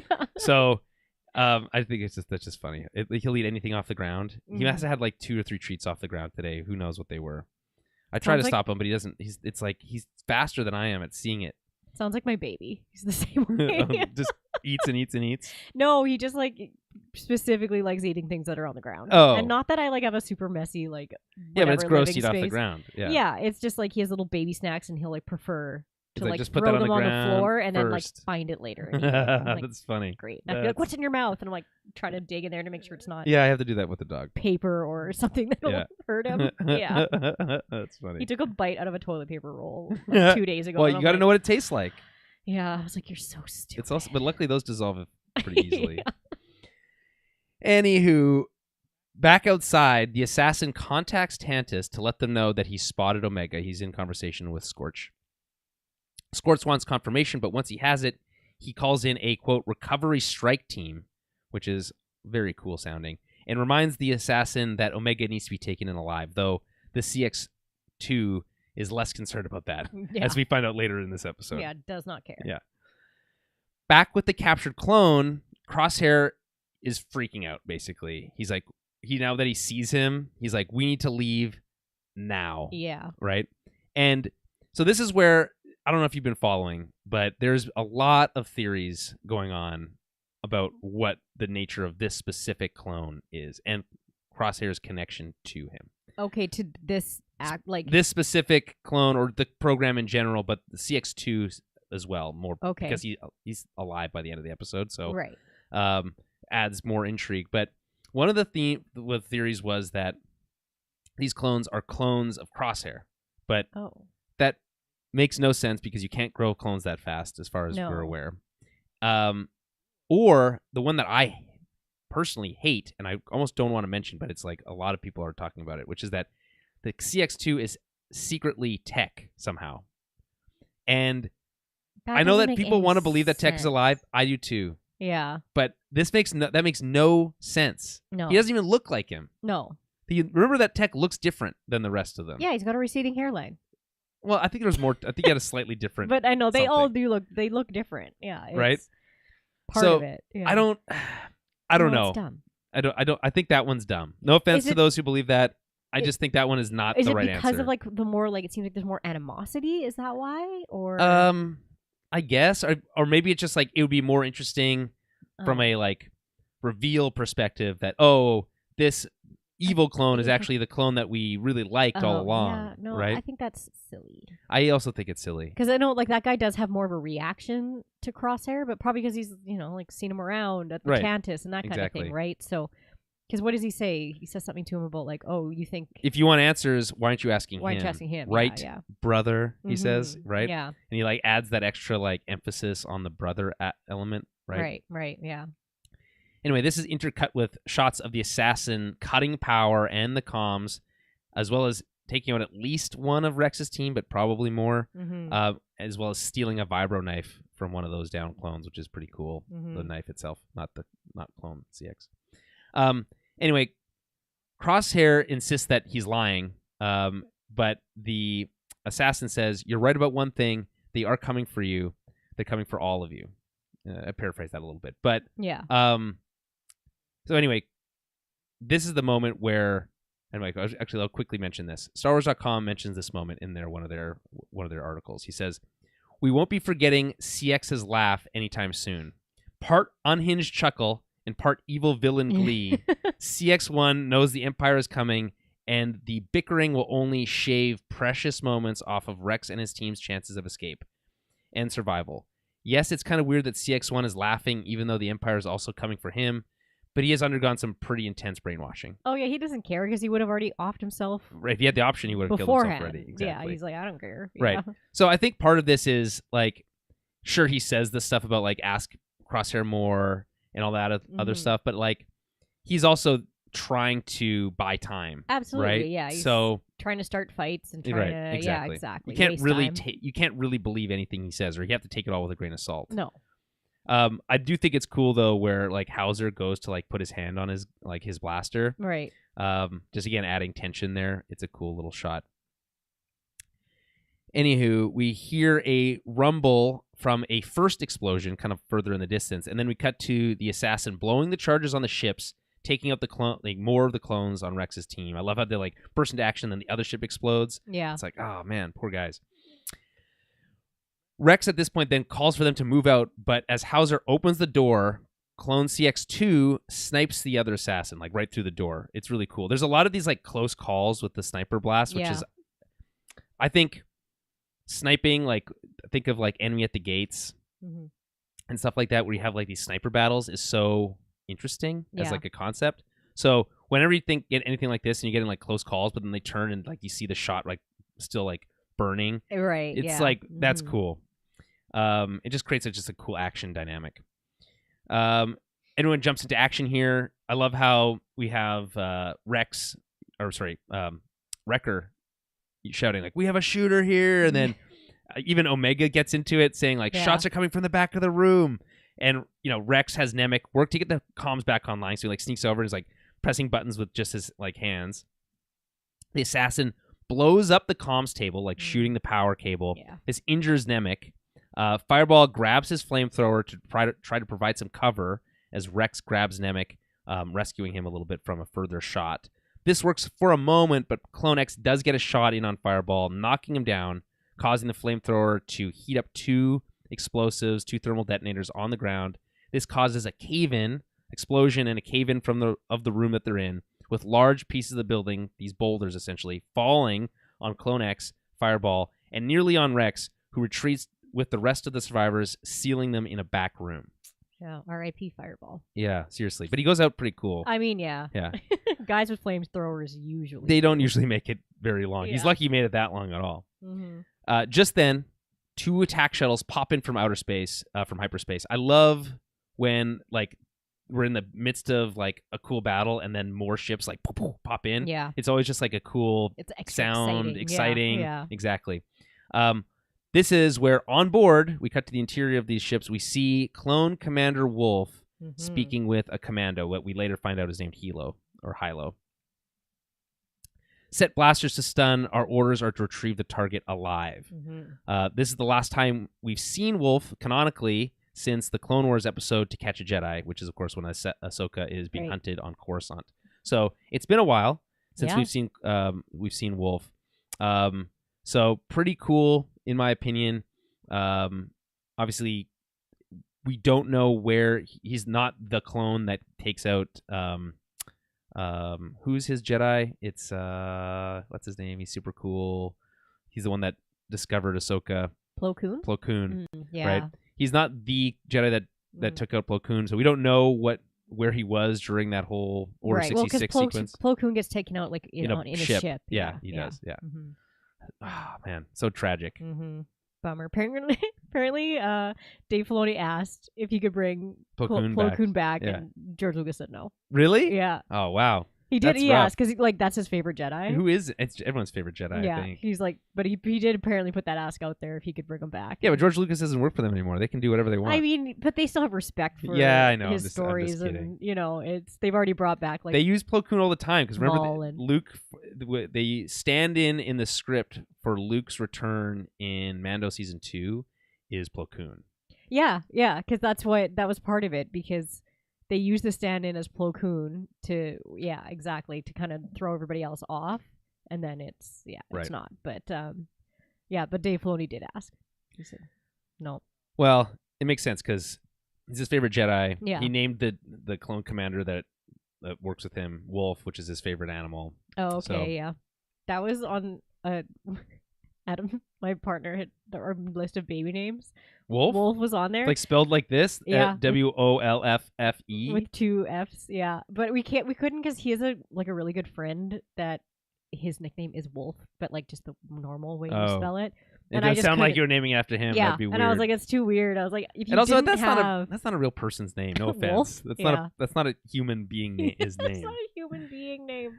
Yeah. Yeah, but that doesn't matter these days. No, you can name them whatever you You can want, name I your kids guess. whatever you Yeah, want. yeah, but that doesn't mean you should. Just because you That's- can doesn't mean you should. That's true. Anyway, this is where this episode ends. Really exciting finale moment here as we get the return of Wolf. Any thoughts on?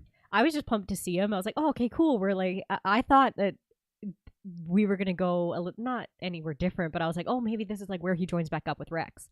Right. But and we know That's not the case, fully but what it's, happens, it's where the but- seed is planted. Yeah, it's there. So we're like, okay, because we obviously know eventually they team up again. So it is very cool that we're getting him back. And like, this was not, I wasn't expecting it. So I I'm was trying like, to oh, that's remember neat. what happens in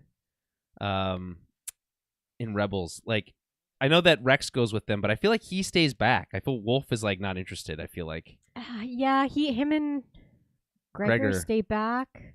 and then I know they go. Gregor helps out at the end, Yeah, and dies. But I don't remember Wolf being involved in that at all. Yeah, I don't remember. So maybe Wolf is still alive, he could be like during the events of the original trilogy. Yeah, I mean, he could be. Just Rex is. So yeah, and he's like fishing for giant worms on that planet just or whatever. staying there fishing for worms in the desert. Yeah, okay.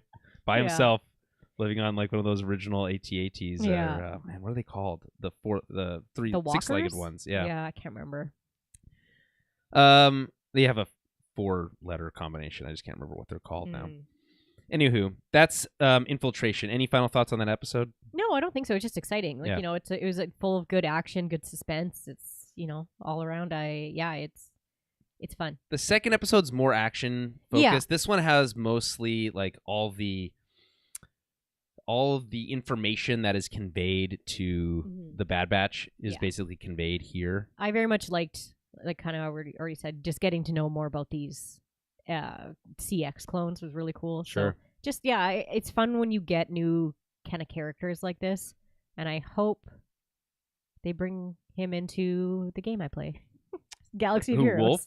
No, not Wolf. The CX the troopers. CX troopers. would be Oh, I'm cool. sure they will. Yeah. Is every other character there? Like every. Yeah, They- exactly. they I'm were- sure the ship will be brought in too. They're recently bringing in Gungans. It's Oh, really? funny, yeah. Like which It's ones? pretty funny. What are their names? I Like can't the what? Like the remember. characters we meet in episode 1? Yeah, like the leader one. Right. And I'm trying to remember his name too, and it's I so can't it's such a good remember. name.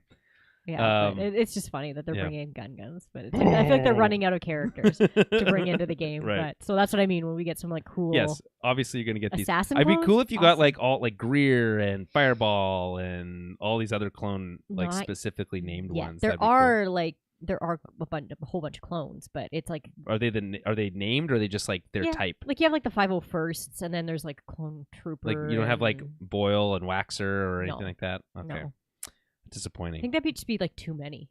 You can never have too many. Yeah. All right, that takes us to part 2, Extraction. So I've pulled this logline is pulled from the stars.com, which is a lot longer. Following a battle with clone X-Trooper CX2, Rex and the Bad Batch look to escape Teth. Meanwhile, Commander Wolf, now in service of the Empire, arrives with reinforcements.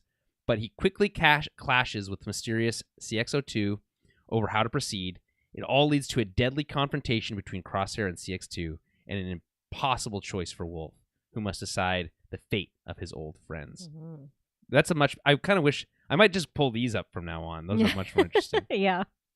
Okay, so back on Teth. We pick up right where the last episode left off, with the monastery burning and crumbling from the recent attack. Clone CX2 emerges from the rubble, now limping and looking for Rex and his team.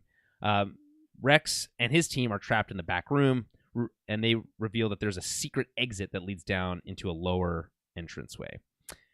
Clone X, CX2, is trying to dig out the door where Rex is, but kind of gives up relatively quickly when he sees Wolf's ships coming in. Right. But this gives Rex and his team time to escape down the spiral pathway at the center of the spire. They are headed down towards their leech vessel, which we saw in an episode last season, which doesn't have a hyperdrive, but it does have comms abilities. Mm-hmm. So the plan is to use it to contact Echo. Meanwhile, Wolf and his squad have just arrived, and we see him right away giving the dead clones like a funny look. He says, "These are clones, not insurgents," right? And then we get this really cool line from CX02, "They're both." And he says, "I've neutralized most of their rogue cell."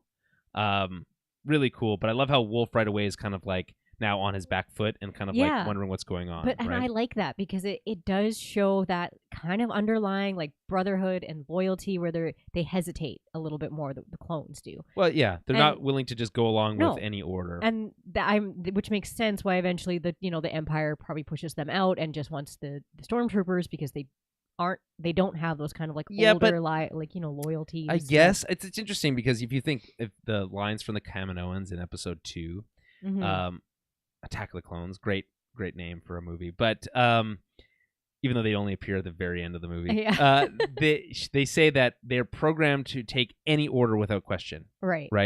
But then what I guess they didn't account for was the Jedi and their like connection with them, and then how that would foster their individuality. Yes, yeah. They weren't. Yeah, they definitely weren't expecting them to be probably treated as well as they were. They were probably expecting them to be treated like droids. Well, they did get treated pretty badly at that mission in episode 2. They just get like sent out, like just run out into this field, no protection, go get shot. And there's so many of them die. Yeah.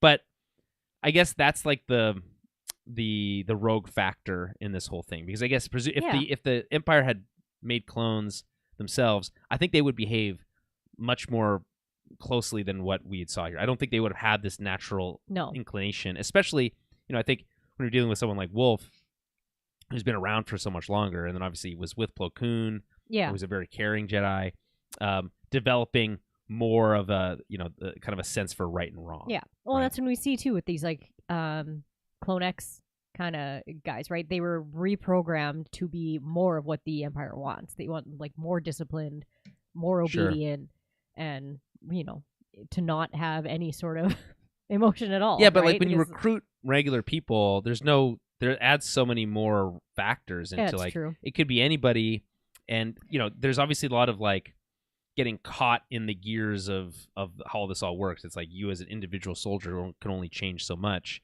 but if you're if it's just you, or if you're in charge of a squad and you have some sort of like any form of moral anything, you might be able to make a similar decision to what Wolf made here. But again, that's just not really how they're portrayed. And what the show is trying to show us is that there is a distinction, which is fair. Yeah. I do just like that. Yeah, that Wolf makes that distinction, and he immediately clocks like, whoa, okay, there's some. This is like. What do you mean? Like, hey, why are there dead clones here? Yeah, exactly. Yeah. Like, not pumped about it. So Wolf wants answers right away, primarily why there's so much chaos when their orders were to bring back the target alive. Like, why is this all burning? Which is fair. Yeah. Yeah, he's like, what the fuck are you doing out here? Yeah. Everything's on fire. Exactly. Like, Clone CX2 insists that she's alive, but Wolf tries to assert his authority as being the one in charge of this mission. He's like, I'm in charge now. You have to report to me. Understood? He does not answer. So obviously not understood. He instructs his second in command, a clone commando named Hilo, or Hilo. I can't remember how they said it. I think it's a lieutenant. I think we look it up. He's Lieutenant Hilo. To set blasters to stun and move in. By the way, I love that, you have a clone commando here, but he's taking orders from Wolf. It's just like a really cool way of showing like the hierarchy. Yeah. And also like the way that he like that Hilo respects that he's going by a name, which is important, but then also that he respects the decisions that Wolf makes here. Yeah. Yeah. And even, later on too, like he doesn't, there would be other guys that, might just be more blind to the Empire, right? So it's, yeah. Anyway, Clone CX2 would still prefer to go it alone and tries contacting his ship remotely, but the damage from the debris has malfunctioned his suit. I guess no one else knows that his ship is there, so he'll probably get to fly it out and fly it home after he emerges from the water later. Wolf's team reveals Rex's escape hatch, discovering that that's where they're headed. He wants them to seal off the access point, and then they're going to come at them from below, kind of like a pincer movement. Clone CX2, meanwhile, though, he jumps in first. And I love how the TK trooper is like, this other guy, he just jumped in there. What am I supposed to do about that? Yeah. Right? And by the way, there is TK troopers in this, like scattered throughout. Yeah. But they're mostly used as like cannon fodder. That's kind of what I thought too, because I was like looking, I'm like, they're not all clones. Right. Because some of them are clones and some of them aren't. But I like how like it's very specifically that the TK ones are the ones that get murdered. Yes, 100%. It's so funny. Yeah, well. Yeah. I did love that though. He's like, he just jumped in there, and Wolf just doesn't care. He's like, close it up. Anyway. Close it up. Here we go. Whatever. Right. If he wants to go rogue, that's his business. Then.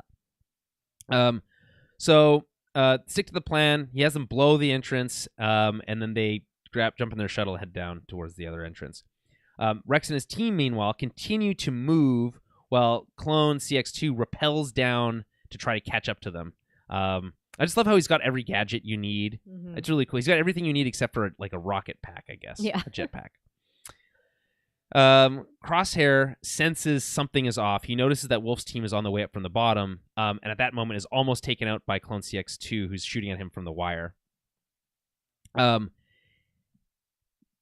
Crosshair shoots back, but misses, even though he's like dangling. It's like you couldn't be an easier shot, really, than like him dangling on the wall. Hands. Right? He misses 3 shots, yeah, and doesn't hit him. He's like frustrated with that, and then instead he attaches an explosive to the end of his rifle, shoots it at the CX on the wall.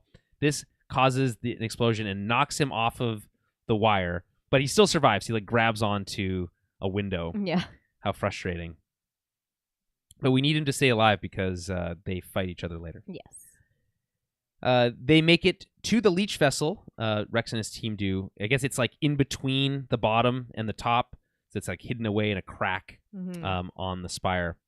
Hauser, at this point, meets Batcher for the first time. Yeah. I'm not sure why we needed this. Is like very fast, but he's like, I love this. Gets scene. licked in the face. Yeah. And then Omega gives him, don't worry, she only bites half the time. He's like, great. Yeah. I love this scene. At any time they make their own pets seem more like real pets ones that we have here, because you always like, how many times have you gone to someone's house and they have a cat, specifically cats, and they're like, oh, okay, like here's how you approach him, or like don't. It's always cats. Don't look him in the eye because he'll bite you, and like you can only pet him 3 times, or otherwise he'll freak out. Right? Like it's just a very like hey, he's licking your face. Funny. This is great, but he might bite you later. I can't make any promises. If he climbs on your lap, don't touch him. Like just let him come to you. This is why I don't like cats. Yeah. So it cracks me up, and I was like, oh, that's such a cute little scene. I loved it. In the middle of an action moment. Yeah, she only bites half the time. Yeah. Love it. As they make their escape, Clone CX targets their engines. He hits his shot, even though they're quite far off. So we get more of a sign that we already know he's very capable, but he's also a very good sniper. Anyway, this knocks them down into the jungle. At the same time, Rex has sent out a message to Echo telling them to meet at a preset extraction zone. Wolf, meanwhile, sees all this happening and has his team, locate the crash site. We also learn that this is funny because Hilo comes over. He's like, the assassin clone has gone rogue again. He's like, ugh, okay, well, whatever. We'll deal with it later. Yeah.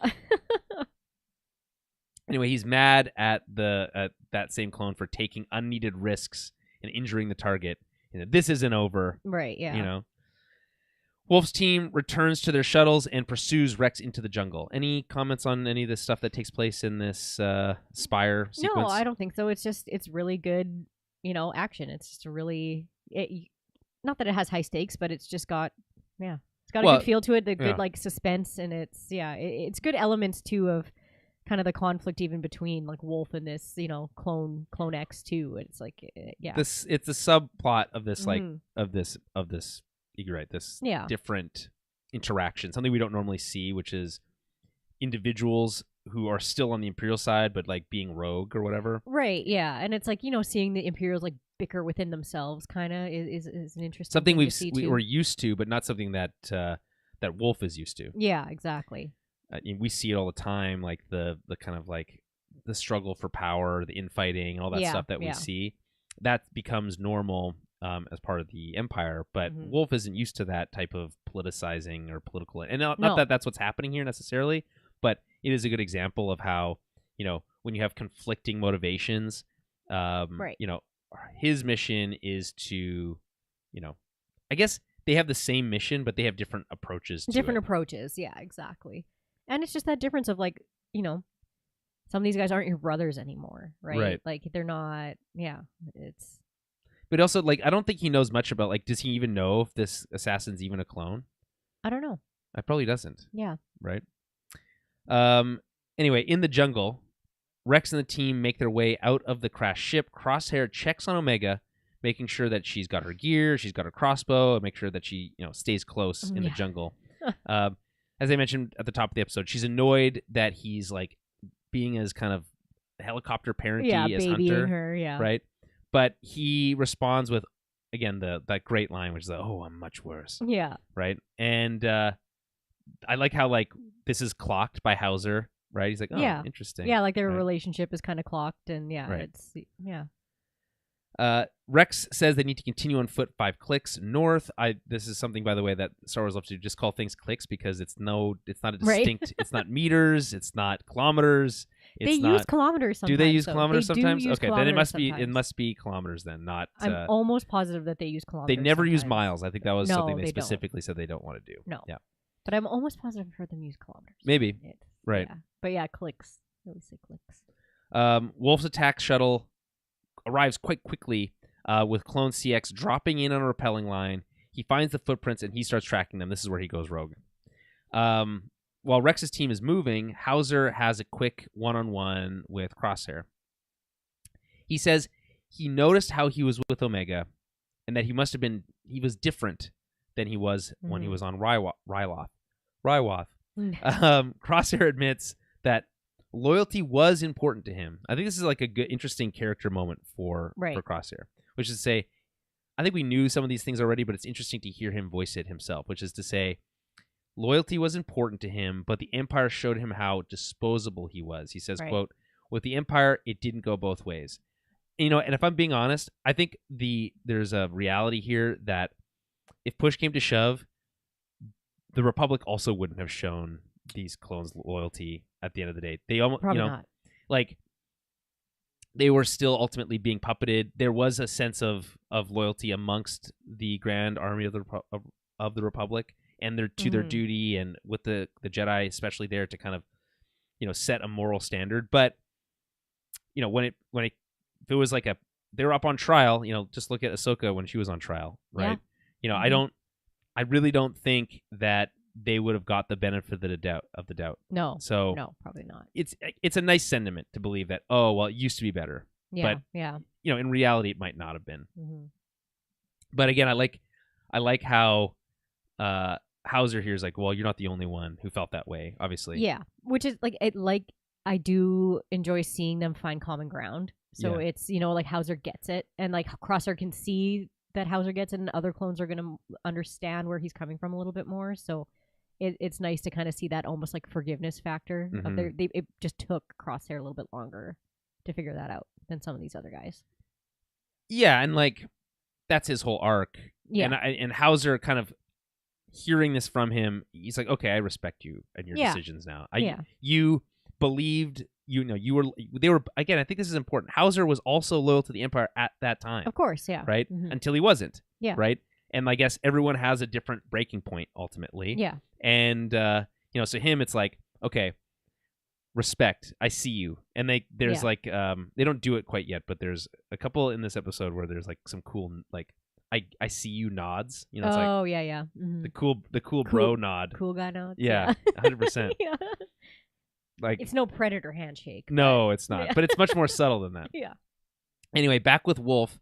A TK trooper says that they have no sign of the insurgents. By the way, I love this TK trooper in particular. I feel like they really nailed the like whiny stormtrooper voice here. Yeah. There's no sign of the trooper. There's no sign of the insurgents, sir.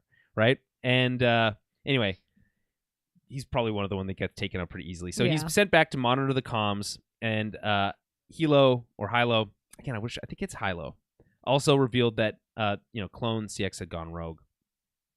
Back with CX2, he's right on the heels of Rex's team, but that's also when Wolf and his second shuttle spot them and then drop off like another batch of clones. Right. So Omega suggests using smoke, so they use some smoke grenades to kind of create a diversion. Crosshair is not using stun blast, as I mentioned here. He is just ripping dudes with full... I don't think Rex and the others are either.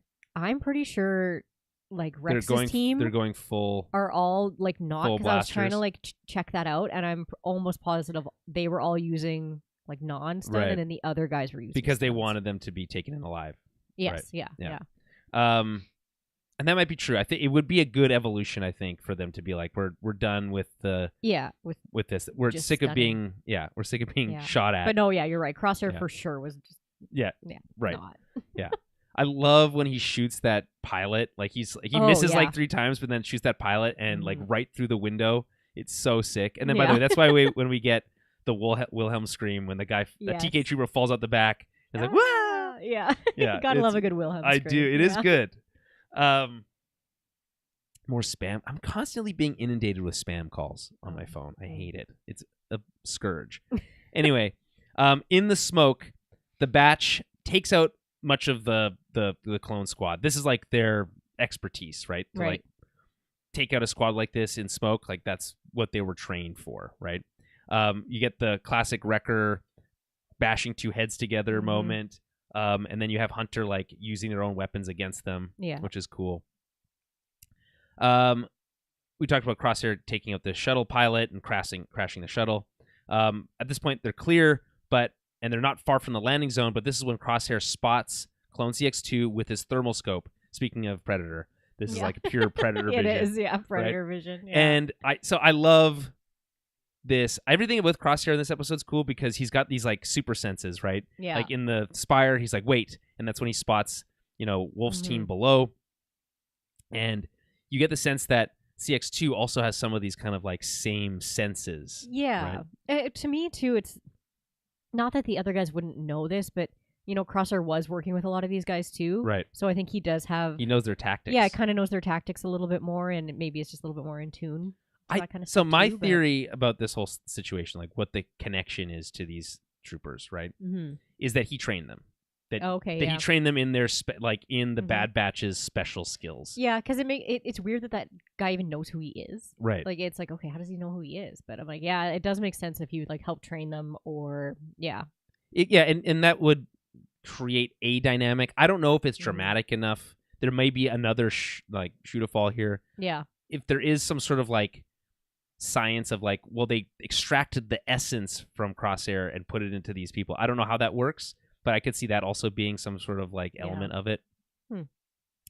Anyway, they're almost, I think Rex is almost shot here, but Nemec saves him, but not fast enough to save himself because he gets shot in the back. Yeah. It's every time I see a clone die, especially at this point, there's so few of them now. There's so few of the good ones. I know. Yeah, that you're like, it's hard. And I don't like, but I think it's interesting how you get to see Rex basically have to like reckon with each clone that dies at this point. He's trying to keep them all alive and trying to grow their ranks, right? Yeah. And every time that this happens, it's a major setback and an emotional blow to him, as he talks about later in the episode. So Hunter wants to use smoke again, but they're all out. Crosshair keeps tracking Clone X and volunteers himself to take him on 1-on-1 to like draw his fire away, right? And I love how they're both. It's again, this is sniper battle concept. Sniper battles are really cool. Right. And then to even make it more clear, you have a blue blaster fire versus red blaster fire. Yeah. So just I don't know how they like decide this, because there's also green blaster fire. Right. Maybe it's just the weapon or how it works, but it's usually very convenient that they're different. Yeah. Anyway, they end up in this. There's a cool action sequence here, but they end up in the midst of this waterfall, and then they start this hand-to-hand combat sequence, falling into the rushing river. Rex's team spots them as they, rush down the river, falling over a couple waterfalls on the way. They get to this like shallow area that has a waterfall in the background and then an even larger waterfall on the foreground. So they're kind of like in between in the shallow area. Right. If you've ever seen the movie Black Panther, which made over $1 billion, so most people have seen that movie. Right. It's very similar to the arena where the kings fight. Where they fight, yeah. Yeah. Got to be very precarious on the edge. Yeah, of the waterfall. 100%. Yeah, and like, to be honest, really cool looking. Like the whole everything that the Lucasfilm Animation Studio is doing in this moment is top-notch stuff. Yeah, it's great. So in the in this shallow water, in the shadow of a waterfall, between these two layers, we get this really, again, intense hand-to-hand combat sequence. Unfortunately, Crosshair's getting his butt kicked basically the whole time. And, fortunately for him, his team is on the way. They've spotted him. They know where they are. They're making their way down to try to, like, help him out, right? Crosshair loses his helmet, which is important because you need to be able to see their face when they're in these moments, right? And this is when Clone CX2 takes some time to gloat. He gets some lines in here. He said, "You had the chance to be one of us," quote, "and then you chose the wrong side."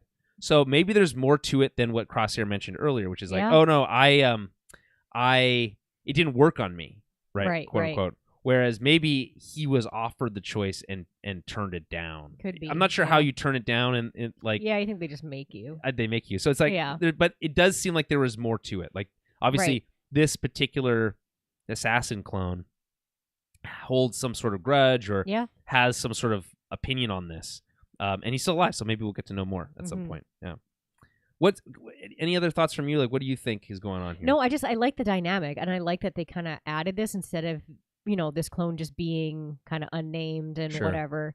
It's a very interesting fact that they kind of are known to each other, or at least Crosshair is known to him. So yeah, it definitely adds a different layer kind of to the story, which is really neat. So it makes us want to know more about how does he know him? What is this about?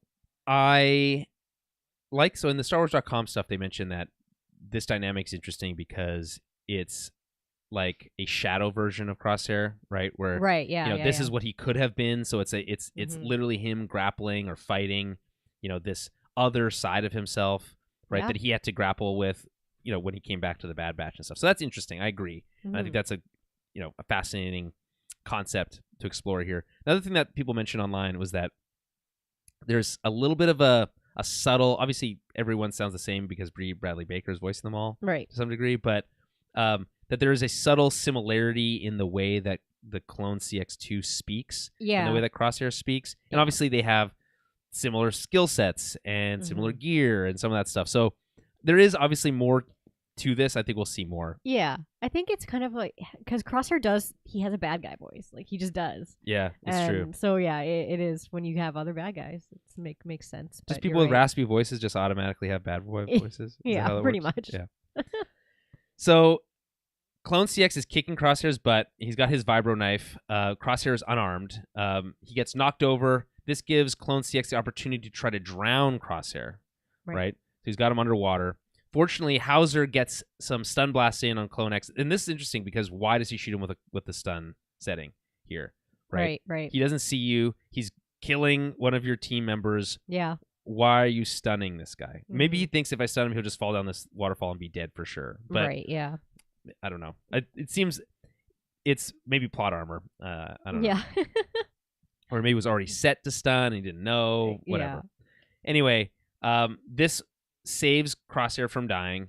He is offered again, similar to the Predator handshake. He's given the hand. He's offered his hand. He helps him out of the water, and he hands back his helmet. Mhm. And then they get that's when you get the nod, The right? nod, yeah. Right? Respect. Mhm. Respect. Gotta Right? do the nod, yeah. Cool guy nod. Any other thoughts on this action sequence? No, it's really good. It's intense. There were points where I'm like, okay, like, are we gonna lose Crosshair here? Like, it was like it could happen because I don't think Crosshair has a lot of plot armor. Oh, I didn't believe he was gonna die. He just got back to the team. There's no way. No, I know, but I was like, you never know. And I was like, yeah, no, it was just good. I don't know why, but I find particularly like drowning scenes are like pretty intense. Yeah. Whenever because we all know what happen. it feels like to be underwater and be like short on breath. Yeah, it's just like there's always a little extra aspect of like, ooh, like I don't like what's going on. I don't like what's happening here, right? So, but we can count on our boys to help them out. 100%. So, yeah. Anyway, they reach the extraction point, but Echo isn't there to greet them. Instead, it's the other Imperial shuttle. So Wolf cuts them off, and him and his team emerge. And this is when Rex and Wolf are first time they actually confront each other face to face. Yeah. And they're surprised to see each other. Mm-hmm. They take off their helmets. This is another sign of respect, right? Yeah. But it's not like immediate shooting, right? Right? It's just like, whoa, okay. And they take off their helmet. So they take off their helmets, but the rest of their team remains at high alert. Mm-hmm. I think So they're willing to let the leaders speak, but we'll wait a moment before we lower our weapons.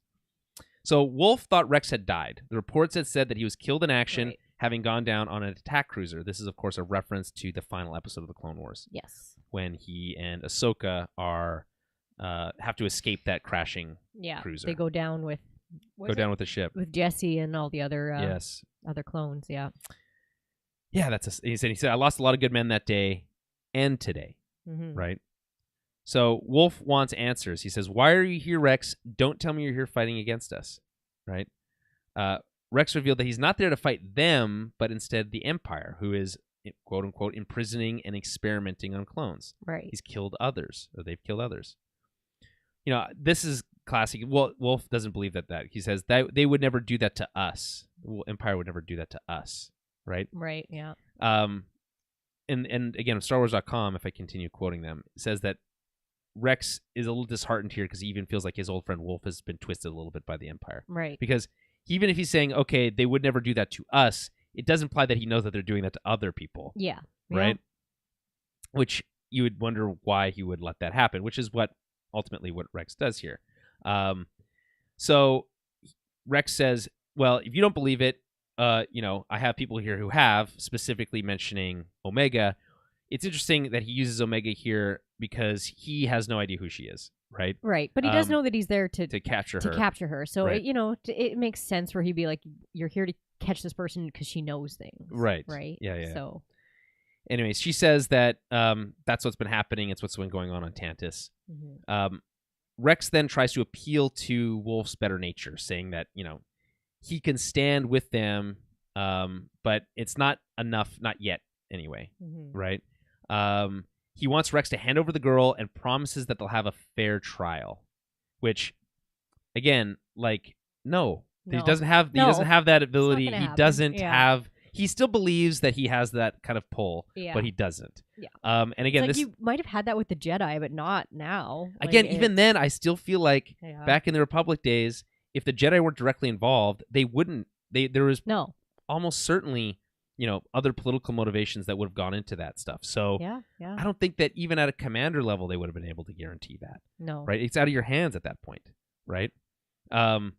So Rex is obviously not he's not cutting a deal here. No. Right? So he continues. He asks him to think about why they're even been asked to hunt a child. He's like, what are you doing here? Think about it. Yeah.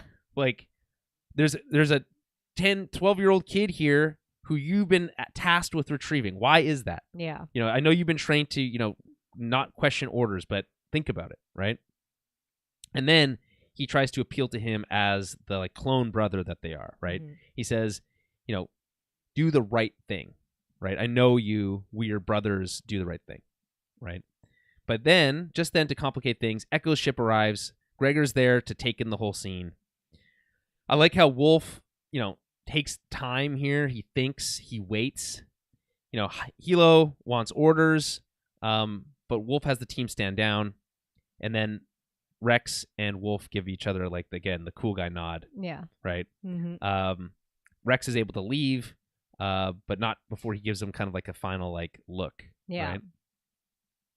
Wolf has Hilo recover their fallen and, and move out. And Hilo says here, but sir, they're traitors. Mm-hmm. Right? And this is where I guess we understand, we're starting to better understand Wolf here. Says, they're clones, we owe them that. Yeah. Right? Mm-hmm. So, this is why the, clones like Wolf get respect or got respect in the Republic. Right. Yeah. For these exactly. types of decisions. Mm-hmm. Ultimately, we know pretty good idea how this is all going to go down. Right? Either he has his entire squad lie on behalf of, right. Yeah. It's like an organized lie. Mm-hmm. Right? Oh, they escaped. I mean, there's nothing we Yeah. could do. Mm-hmm. Right? Or he admits what happened, tries to confront Hemlock or whatever about it, and then is imprisoned for it, and is likely rescued at the end of the season. Right, exactly. Yeah, maybe he's in prison on Tantus, and then there's definitely gonna be some discipline for sure, especially because this clone X2 or CX2 is also alive, and Sure. he can corroborate, like, hey, He you didn't let see them that go. final moment. It's though. true, but I do think that we're gonna probably see some issues. It's for with sure Hemlock that it's and, for sure yeah. the TK Trooper pilot. He's for sure the snitch. Yeah. Oh Yeah, yeah. yeah, Well, and yeah. maybe but this is probably the start of being like, okay, maybe we can't trust these clones to do Well, what they we tell them. already didn't. But, They already didn't. But yeah. like, I guess the distinction is like, what do we know about Scorch and like the rest of those clone commandos? Why are Right. they so loyal? Yeah. Yada yada. Like, so there's those questions are still open for debate. Yeah. But Yeah. I think we're definitely going to see Wolf get punished somehow from Hemlock. Oh, Whether he's 100%. imprisoned or whatever, and like you said, rescued off Tantus, hopefully. But yeah, there's going to be some fallout from this for sure.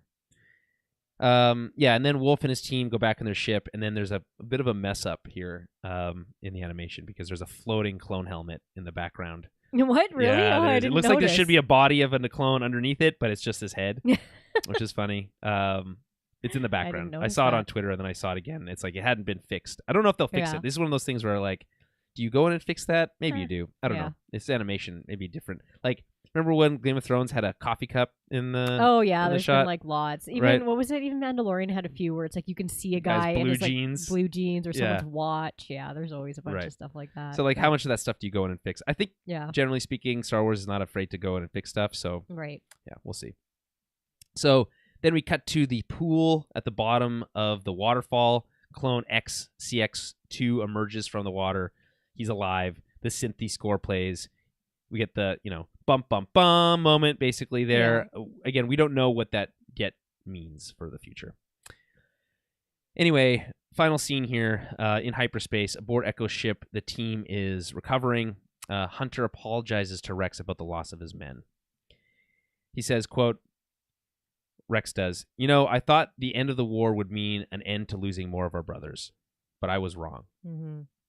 Hunter cautions him that they can't win this fight. And this is something that I've always found interesting about this show is that Hunter's instinct is to hide, not to fight. Right. Yeah. And Rex's instinct is to fight, not to hide. Mm-hmm. And so it creates an interesting distinction of like, and again, Rex even kind of mentions it's like, I don't want to pull them into this. They've already said that they don't want to be involved. Right.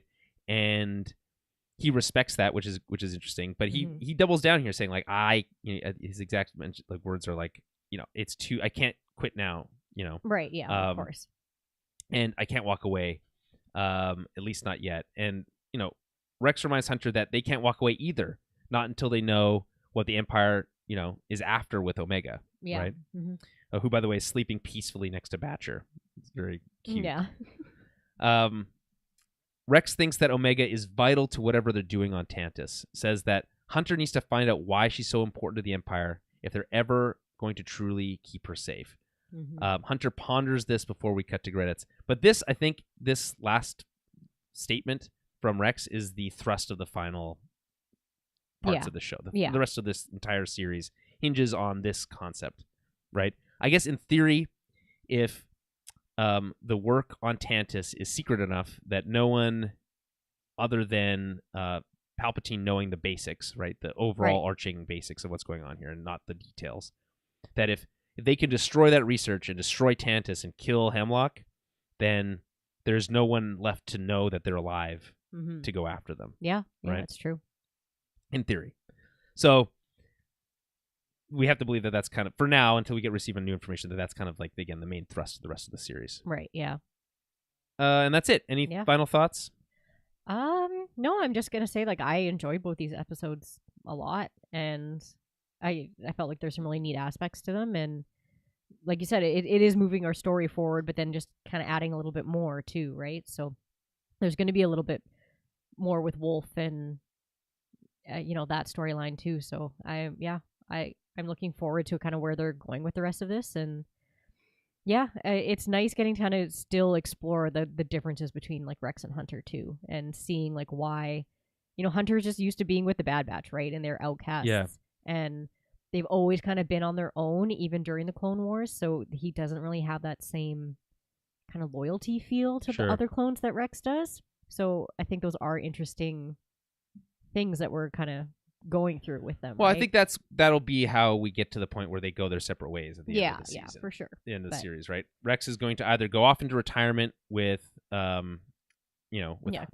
some worms. Whatever, go hunt some worms, or he'll go off to continue fighting, and we won't know about how that actually happens until later. Right.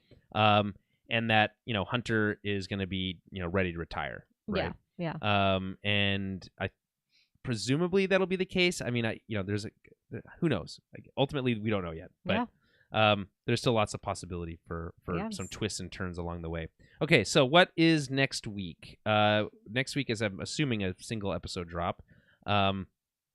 I'm in the first season again. This always happens when I go to the All Seasons tab in IMDb.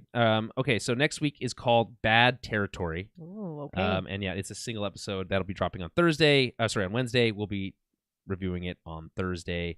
The podcast will drop on Friday. So look forward to that. Until then, we'll be back with much more small screen Star Wars next week. But may the Force be with you.